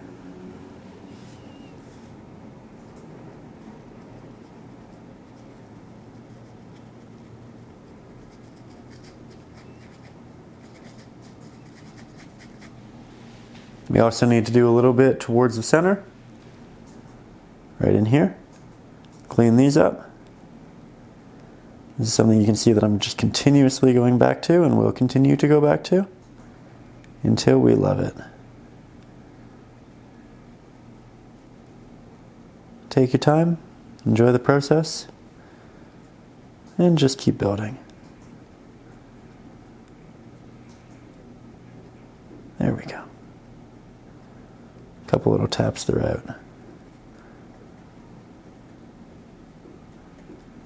Definitely makes it look more cold and icy. But that sun's so warm and it's a great balance. Okay, now we're going to move on to the trees, and we're going to grab a lot of our oxide black for that, some of our cad red, cerulean blue. Those two again make that nice purple mixed with the black. It's just this really dark, rich pigment, wonderful for winter trees. And I think this will be a great base. So I'm not going to add any additional colors. We're just going to jump in with this. Now, as you can see, the painting looks a little bit different. I did go in using the woodless colored pencils and just sketched out some of the branches that I had in the initial drawing. If you're following along over on Patreon, you can download the traceable right down below, so you can get that right on your canvas with the grid. Alternatively, if you're on Patreon, you can also watch the real-time drawing video of how I initially sketched this on the traceable. And if you're watching this on YouTube and you're not on Patreon, I'll keep this up for a little bit so you can just see exactly where everything is. To copy that, you can pause the video as well. But I have that sketched on there. I really like doing the sketch before I commit to paint because I think it's easier to move a colored pencil than it is a paintbrush often, so getting everything exactly where I want it, it's just a little bit more manageable. And I do really like how we have that. We have our tree here, we have the little ones in the background there, and now we're going to go in and just start filling that in. Then we can make it three-dimensional, we can add some snow and do a lot. So let's add a little bit of water to our pigment. And I'm not going to do much of these trees with this brush because it's a really big brush. Difficult to articulate some of these motions, but the larger trees, or at least pieces of them, can definitely be done with this. So that's what we're doing right now. I'm just going over the areas that are much more vertical for the most part, because the vertical lines are going to be a lot bigger than these ones that move a bit more horizontally. That's because the vertical ones are more so stemming from the base, they are older, and because they are older, they have had more time to gain width. Now as we get farther and farther into the background, they're going to get smaller and smaller because of perspective. Again, the trees are the same size in the background as they are in the foreground, they're just visually smaller. So we do have a difference there. And again, I don't want to use this brush for too much of it, but we do have a lot of pigment on here, so we might as well make use of it. It's worth noting that as I do this, if I accidentally make an area a little bit too big, I'll probably go back and make the rest of the branch a little bit bigger, because we just don't want the branches to get larger towards the top. We always want them to be smaller towards the bottom. So we just end up doing something like that, and I actually like that a lot. I think we can double down on making this a little bit more thick. And often when I paint trees and branches, I try to make them much more thin initially, and then I slowly build up the thickness. And I do that because it's a lot easier to make them thicker than it is to make them more thin. So we're being pretty intentional with a lot of it, and I think it pays off. It's also worth noting that I don't like to make a lot of elongated markings when I'm working with this brush and branches. Instead, I'll go in and I'll do a tap, and then I'll do a tap, and then I'll do a tap, and I'll do a tap and a tap, tap and a tap. And the idea here is we just get something that looks a lot more natural than if we created the softer movement, because the tree is typically comprised of all of these little unique jarring movements, and we want to articulate that as best we can with our brush. So again, lots of these. And now we're starting to move our way out. That means for the most part we are done with the areas that are really, really tiny, and we need to start moving to a different brush. But I figured I'd also get a little bit of these guys in the foreground before we fully moved on. Really like what these do as leading lines and how they move the viewer throughout the piece. We'll go back to the tops of them with a smaller brush, but for now, I think that's a good start. Going to just make sure this is nice and wet, throw some extra paint in there because it has been drying as we've been painting. We want that to remain nice and viscous. Now we'll pick up, you guessed it, the liner brush, because we want some detail. Make that nice and damp, which will condense our bristles, just like that. It's amazing what adding a little bit of water to your brush can do. You don't want to add too much because then it'll make your markings big and like droplets of water. But if you have just a little bit, it does a lot of wonders. And typically that just means dipping your brush in the water, taking it out, wiping it off once or twice, and then using what's left and your pigment. So now we'll start moving into here, and I already really like this. I'm going to do so many of these tiny little markings, minute motions, trying to make it look a little jagged. And as you can see, a lot of these are coming from right through there. I'm going to try to not do too many in any one given area initially. Same less is more approach and idea as the size of the branches. You want to make them little towards the tops. You want to make them bigger towards the bottoms, but you also don't want to make them too big initially because it's really easy to make them bigger. It's really hard to make them smaller. When you make them smaller, you're essentially going back and you're repainting the background, which you can do, and which is actually a good step just to learn how to paint in general, because it means you're remixing colors from the past and color matching, and that's always just a good exercise in general. I think when I started painting, one thing that I really struggled with was color matching. So when I did a big sky or a big canvas, I felt like I had to do everything in one setting and in one drying session even, because I was afraid to go back and remix those colors because I didn't feel confident in my ability to do that just yet. And I think that made painting way more stressful than it needed to be, when realistically I just needed to learn color and color mixing. And then once I did, I felt really confident in ending whenever it was convenient and then just going back to it and remixing and making it however I wanted. It made the whole painting process so much better. So again, color mixing, finding old colors, recreating them. If you have to do it, it might take some extra time. It might be a little annoying here and there, but it will make you a significantly better painter, and it will make you a more confident painter, and it will probably just make your life as a whole much better long term. So, things to consider, just little things. Now here we're just kind of going over our past lines and having a really good time doing this. Once you sketch it in, you're kind of just reaffirming ideas. It's quite cathartic. And I think I'll probably end up adding a lot more branches than what I currently have in here, but again, we start with the less is more approach.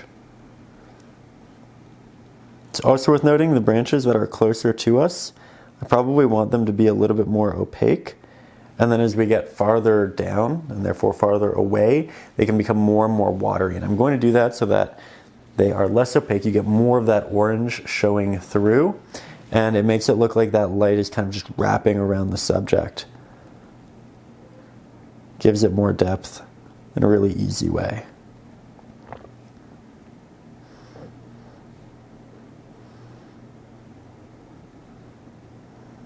Okay.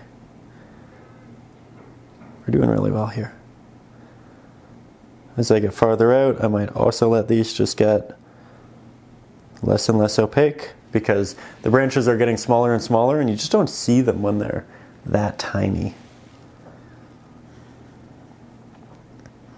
Also wanted to mention, much like with the larger flat-headed brush,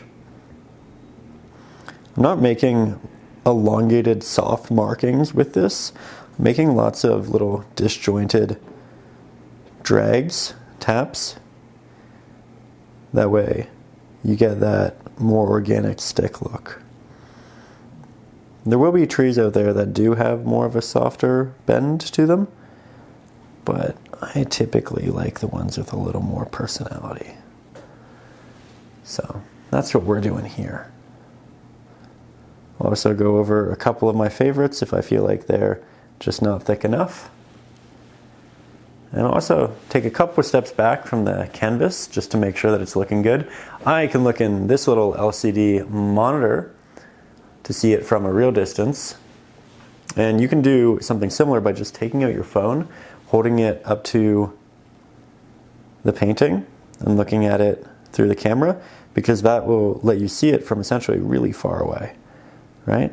Just a little hack, because we always talk about taking steps back from the canvas, and I'm a big believer in that. I do think it helps us look at the painting as a whole, which is incredibly important, but also sometimes we just don't have that much space in our studio, in our painting room, and in that scenario, taking out your phone and just looking at it through there, or using a mirror, can also be really useful.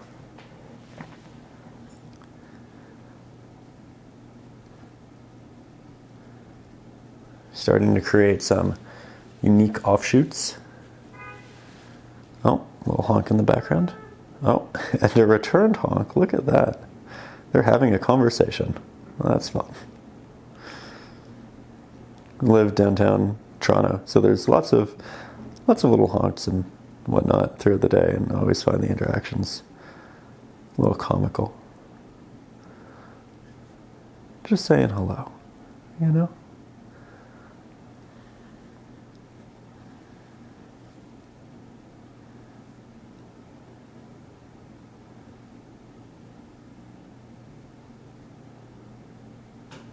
This might be the quietest I've been all painting session. Just feel like I always want to talk and share as much information as I can.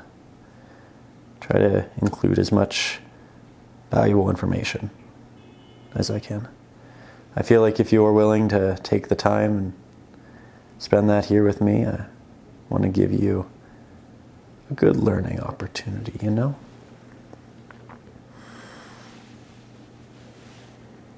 That said, I think we are at a slower pace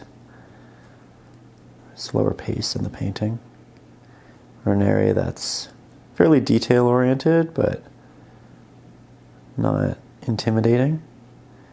And with that comes a little bit more focus as we just kind of relax into it.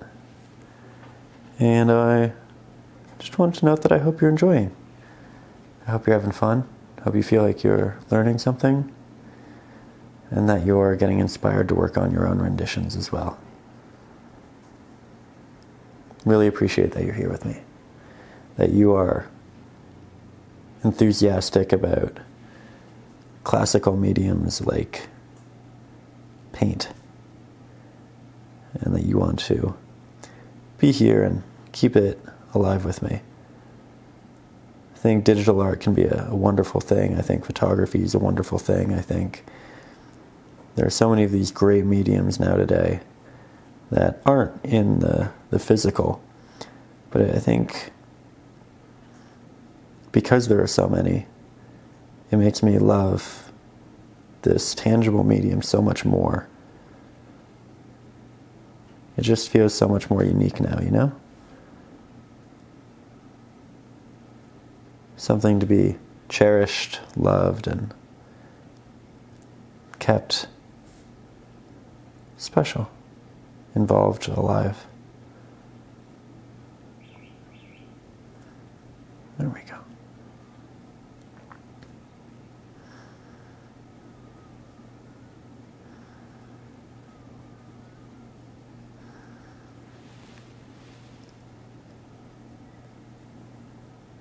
Look at us go. Doing a good job here. Going to make the bottom of this tree a little bit more opaque, but then it's going to get brighter and brighter as we get towards the sun, because again, that light will wrap around it and it'll make it significantly more warm, neutral, valued, if not bright. Now here we can work on some of these little trees and branches. You don't want to do too much here, just enough to give it personality, make it look unique and original. Same goes for these guys to the left and right. Letting the tops be extremely semi-transparent.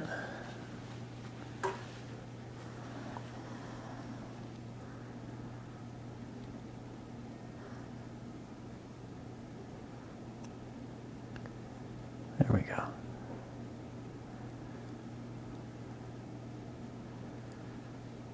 Lots of little details. Really like how this and this are optically touching, or just about. Wraps around the sun nicely. They're far away from each other and they won't actually touch, but visually it looks like they will, and that's kind of the magic of it. Good.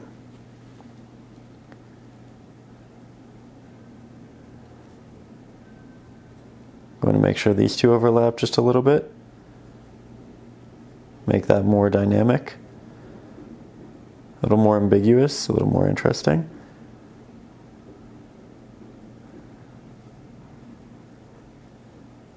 And now these two. I'm expanding on these, so they'll be a little bit bigger than I initially sketched them as, but I like that a lot. We're just taking artistic liberties in the directions that we want to.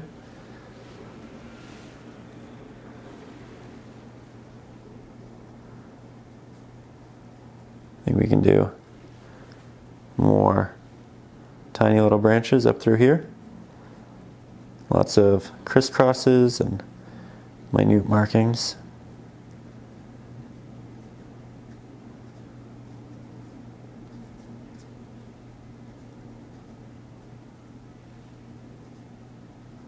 Oh, it's so fulfilling.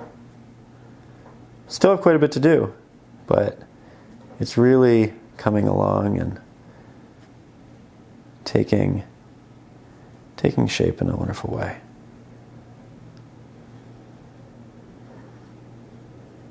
You can see just how transparent these applications are, and intentionally so.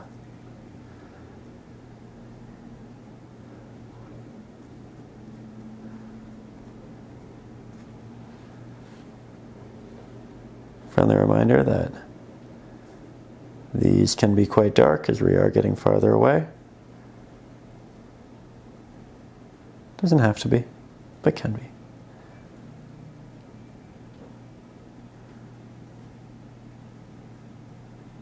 I don't know if you can tell. I don't know how much of me is on camera right now, but I feel like I've had a smile on my face this whole process. It's just fun. I love making art.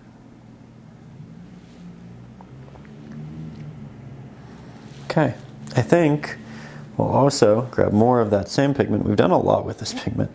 We'll do a couple little sticks and branches which are protruding in the rest of the snow. It'll make it feel nice and cohesive with the big ones that we have.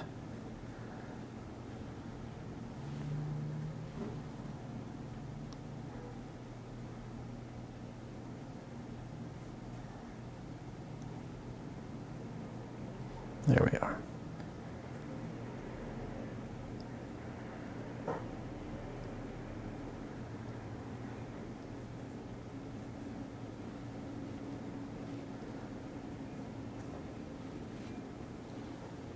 Okay, I think at this point I'm going to take a couple of steps back, just make sure that I really like where we're going with this. And from there, we'll make some real decisions. All right, now we want to create some snow for what we just rendered. So I'm going to take some titanium white. I'm actually going to blend it slightly with that which we just used. And here we have a mid-gray. This can look nice for some snow that has shadow on it, and then we can build it up to be an even brighter highlight. But as you can see, this does have hue in it. You can still see the blues. It's a little bit purpley, and it's an easy way of keeping these pigments cohesive while continuing to elaborate on the piece. Now we're going to apply this, not with the larger flathead, but of course with the smaller liner. But let's head back into the piece and start adding some snow to those beautiful little branches.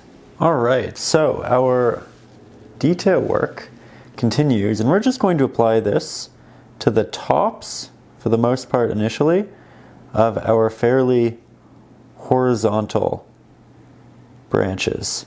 So as you can see, I'm just working my way around this one because I think it's the most prominent and it's just a good starting point. It's going to add some really nice white-ish highlights up into the sky, balance that which we applied down towards the base. And I'll do little taps, I'll do drags. Much like everything else, I'm not going in with elongated markings for the most part. These are just little ones.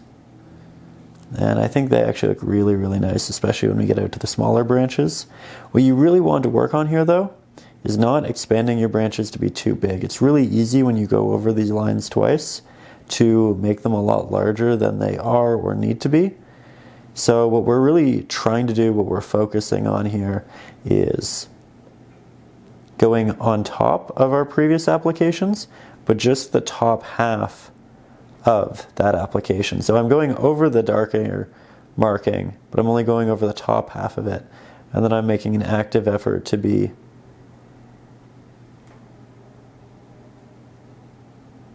subtle with the bottom. And again, little markings right there, not a lot of work put in, but I think it's already making a pretty big difference. I'm going to move my water back a little bit, grab more of that pigment. And because I'm using a lot of water, you can see right here, we applied paint, we applied pigment, but it did essentially dry. Now there I added far too much water, yet again. Admittedly, it's okay, we'll fix it, we'll just work it out. But do be careful. When you're painting with a lot of water, sometimes you can get extremely transparent markings, and we might apply them and we might say, oh, you know what, that looks great. But it's really just because it's wet and it looks reflective. We don't actually see what it looks like yet until it dries. So here, the idea is we apply it, we let it dry, and then we go back if we need to. Because sometimes these thin layers are just a little bit too thin. We need to make it a little bit more opaque. Not always, not a general rule, but sometimes pertinent, useful. This is a nice branch, definitely deserves some snow. It's also worth noting that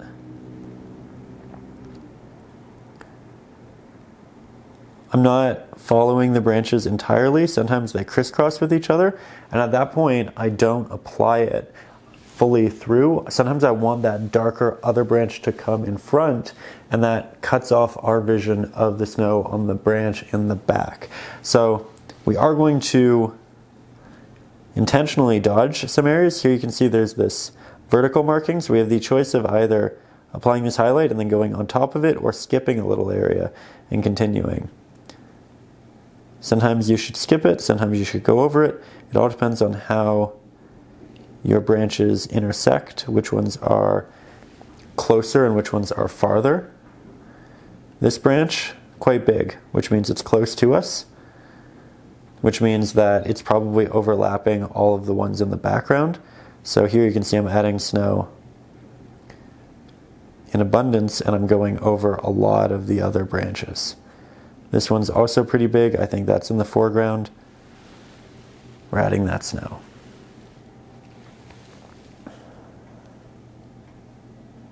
That's far too much water. That happens, and that's okay.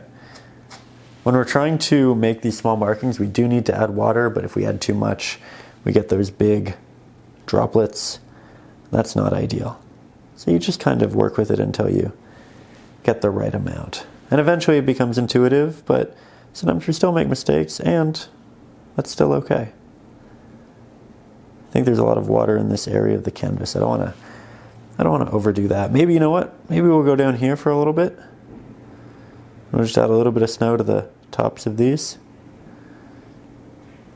They'll receive some.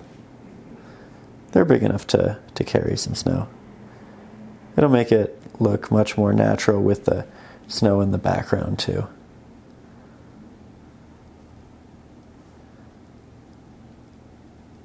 Whenever you have a crevice like that, you'll probably have a bit of snow build up.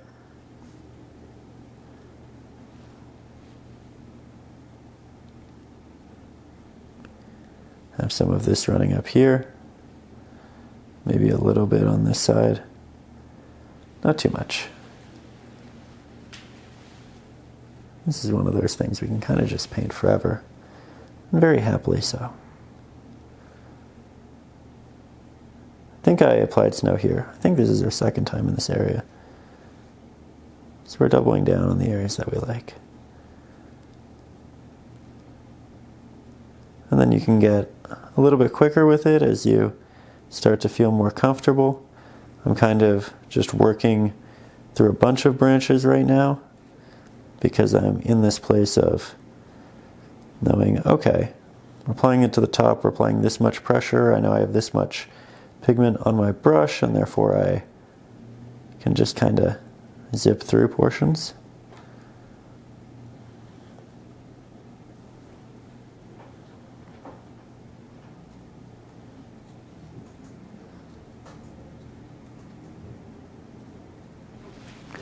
There we go. I'm going to take a couple more steps back. We're doing well. We are doing well.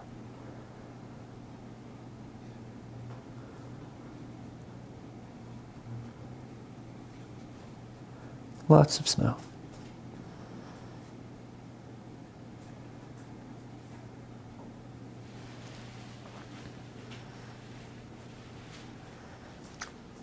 I think we need more. I think we need quite a bit more.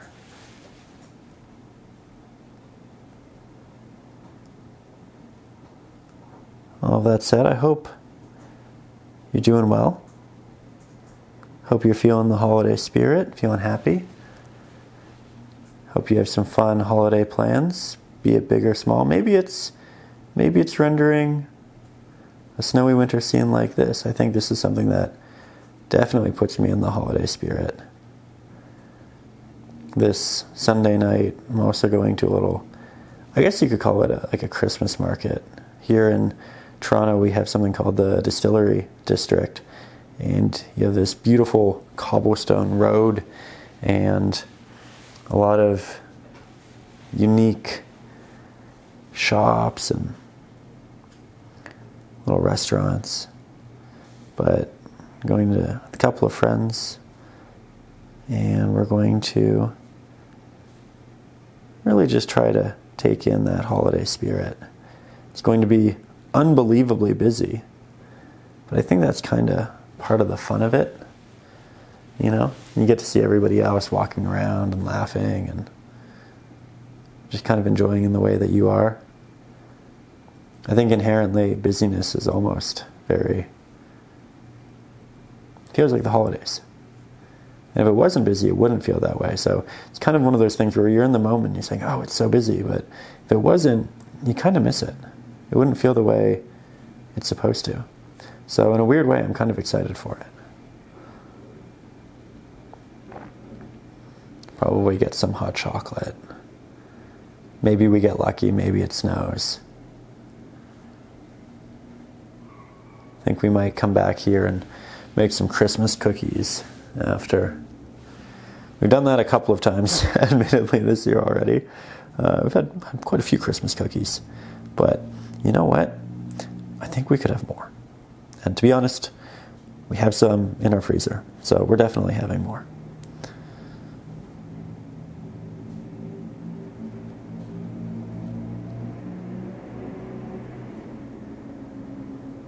I'm excited I get to see my parents for the first time in a couple of months. They're going to come up for Christmas.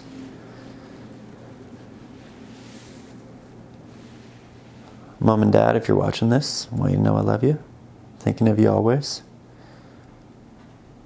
Really, really think about you a lot around this time of year.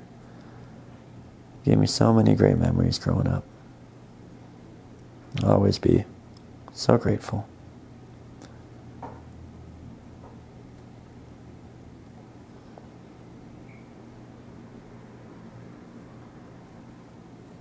Lots of little snowy branches towards the back. Amazingly, some of this is still wet on the palette. And it is that way because we keep interjecting water from our brush into it. And I always get the question, how do you keep your paint wet for so long? Sometimes I do just get new paint and I add it to my palette, but sometimes it does stay wet because I just continuously add water as I grab new pigment. And that's a really easy way of keeping your pigments wet for a longer period of time.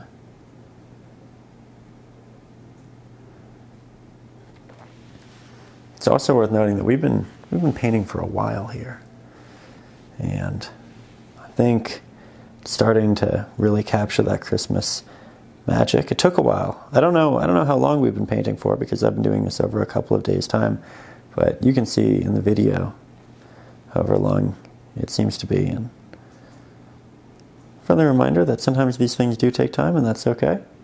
But also a big thank you for being here to watch these longer lessons.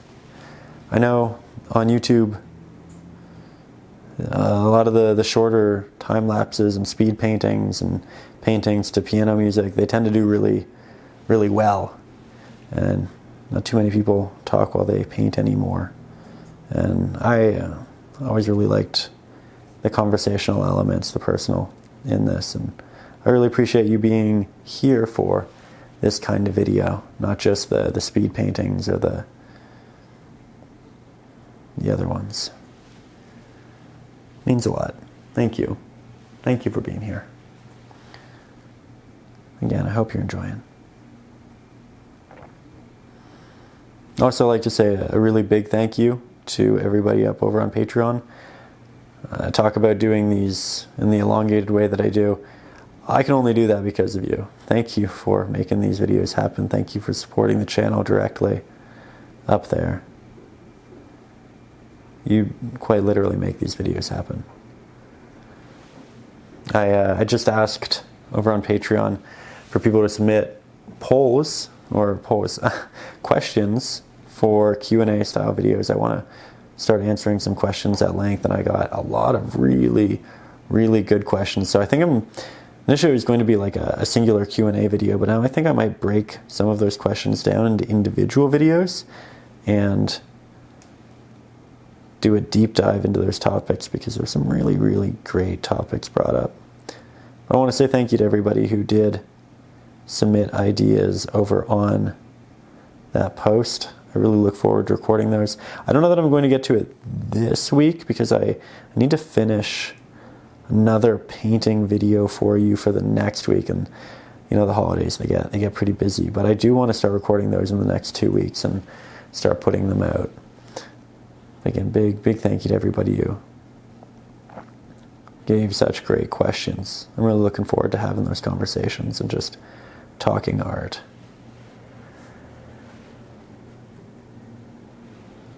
Guess it's worth noting, if you're new here and this is your first time watching the channel, A, welcome. I hope you're enjoying. Hope you're having fun. Hope you're learning things.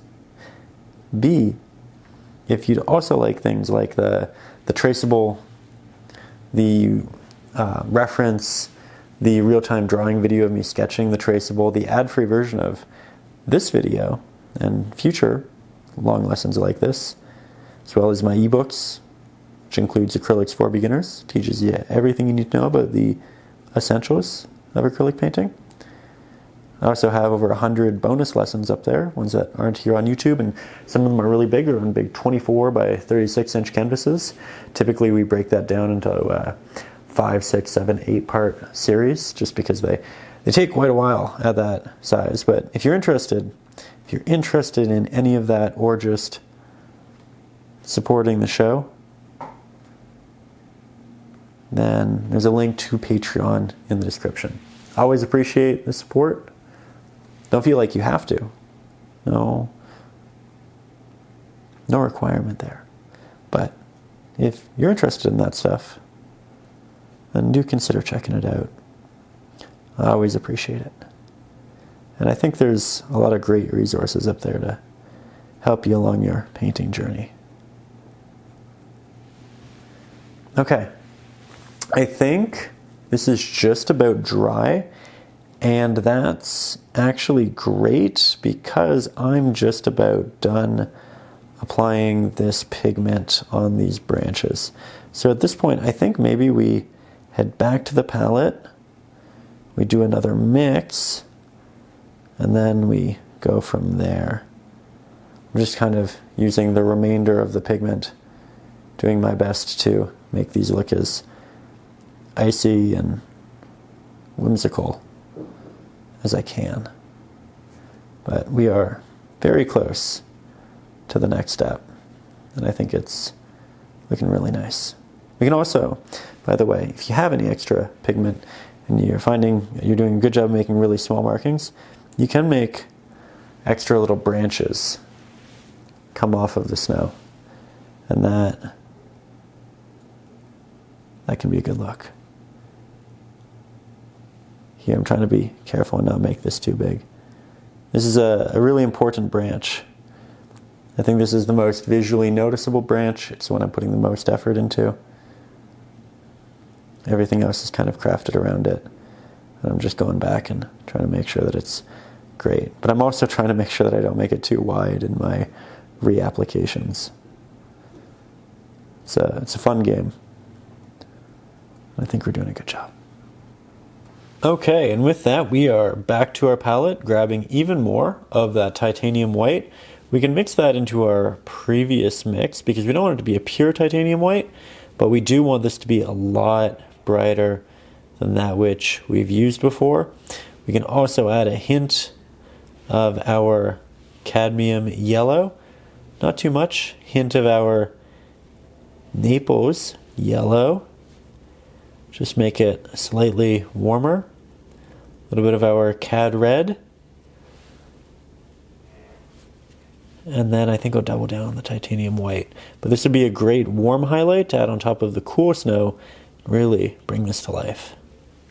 Now, as for our application process, you guessed it, we are, yet again, back to the liner brush.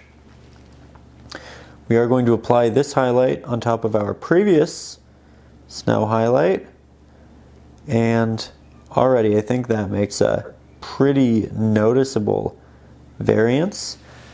I love how that stands out. It's interesting how such a minute change, just a little bit of warmth, just a little bit more highlight can make such a big difference. And I'm not going to apply it to all of the branches or every little bit, but I am going to intersperse this throughout, and I think the painting is going to be a lot stronger for it. So yet again, we go back. We're trying not to grab too much water because we want this to be really fine, sharp, and oh yeah, it looks really great down here. We can also apply some little taps into the snow, just create a hint, a sparkle down here. So we're using this pigment throughout different areas, particularly towards the back. We'll do these little taps, do it over the trees as well. In the foreground, I'll show you what that looks like. Just a little marking. Show some shine within that snow. Little highlight within the highlight, you know? And I think this is a great addition. That said, we jumped from the top down to the bottom pretty quickly, and we're not done up here at the top. So let's grab more of that pigment. We have quite a bit of it. We'll start working this onto our favorite branches, ones that will receive the most light. I think it's really nice down here. But the more we do of this, the more they start to make sense, the better it fits together. One of those things where you need to do a couple of the branches before it starts to look cohesive and natural, but it's starting to look cohesive. It's starting to look natural. I think this brightness just adds a lot of good energy, you know? A lot of good feelings. At the end of the day, that's what we're trying to accomplish. I'm trying to make a painting that makes us feel good, makes the viewer feel good and warm. And I think we're just about there. You can see that the applications are getting more and more thick. They're getting more opaque. And I like that as well. I think it's a good professional look.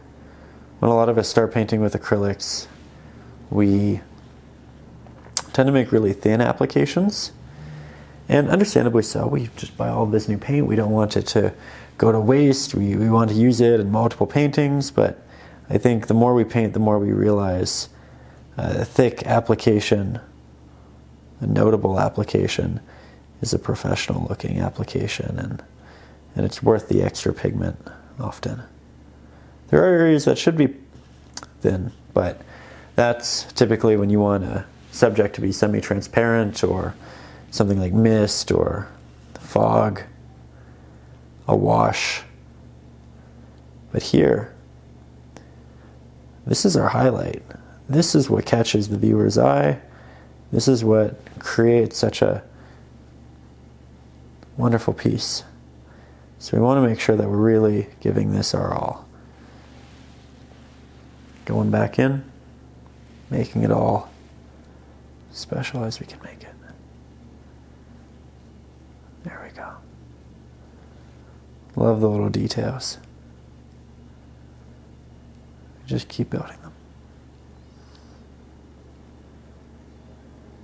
You can see how I'm doubling down on some of these shapes, making them bigger as we go. I'm not going to lie, some of them unintentional, just applying slightly too much pressure or too much water, but some of them intentional, because it's easy to make them bigger when we want to. I think there's a good balance. There we go. Now, I think as we continue here, I'm going to want to do some of this highlight down towards the bottom of the trees. That's kind of built up to the side of them. I think that'll be a really nice look through part of this, create some vertical separation, just like so. And then we can even make some of the trees in the background here a little bit brighter, stand out slightly less, because as you have your trees in the background, you want them to be more and more subtle, right? So that's a good little addition.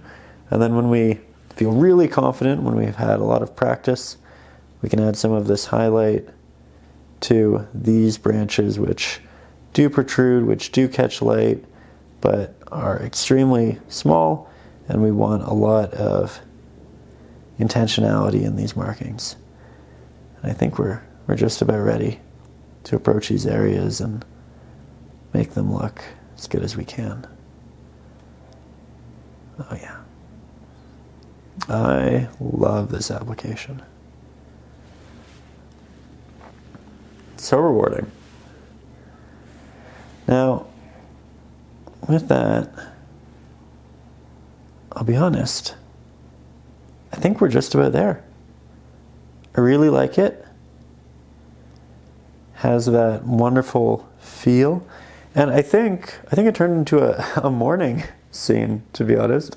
There were portions when I was painting, I was like, oh, it'd be a nice sunset. And you know what? No, palette-wise, it's definitely a morning painting.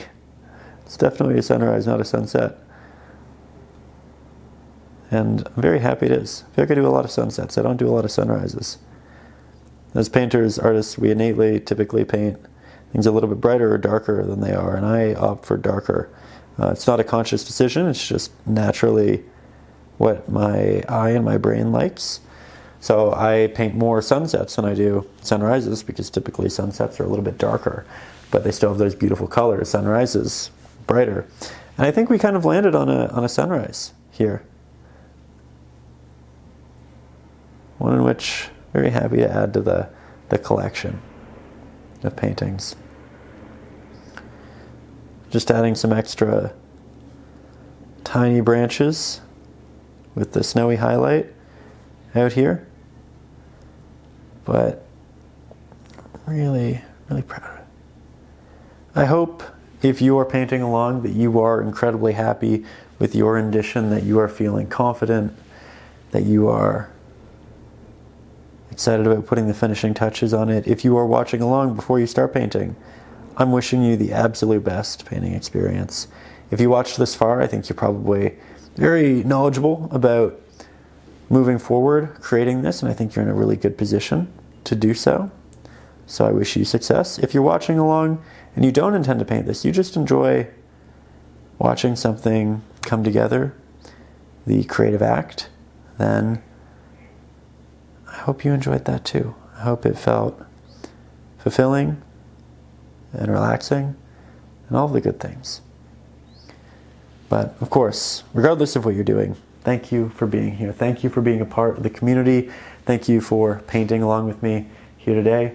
This was such a pleasure to put together, and I really look forward to our painting sessions in the near future. So I will see you soon. If you haven't already, make sure you do hit that subscribe button. Big thank you to everybody up over on Patreon for making these lessons happen. And again, if you would like any of the perks up on Patreon, there's a link in the description. I will see you soon with a brand new video. I do want to do some Q&A style videos as well in addition to these, so that's something I am working on. And I'm also working on a different, this is a big spoiler, sneak peek. I'm also working on a different channel that I want to upload oil painting videos. Less tutorial, more kind of like vloggy, a little more personal, but working on that on the background while doing these, while also doing the other Q&A videos. So we're working on a lot, and I'm excited to share it with you. But thank you for being here. I'll see you soon with another tutorial. And with that, above all, as always, you stay creative.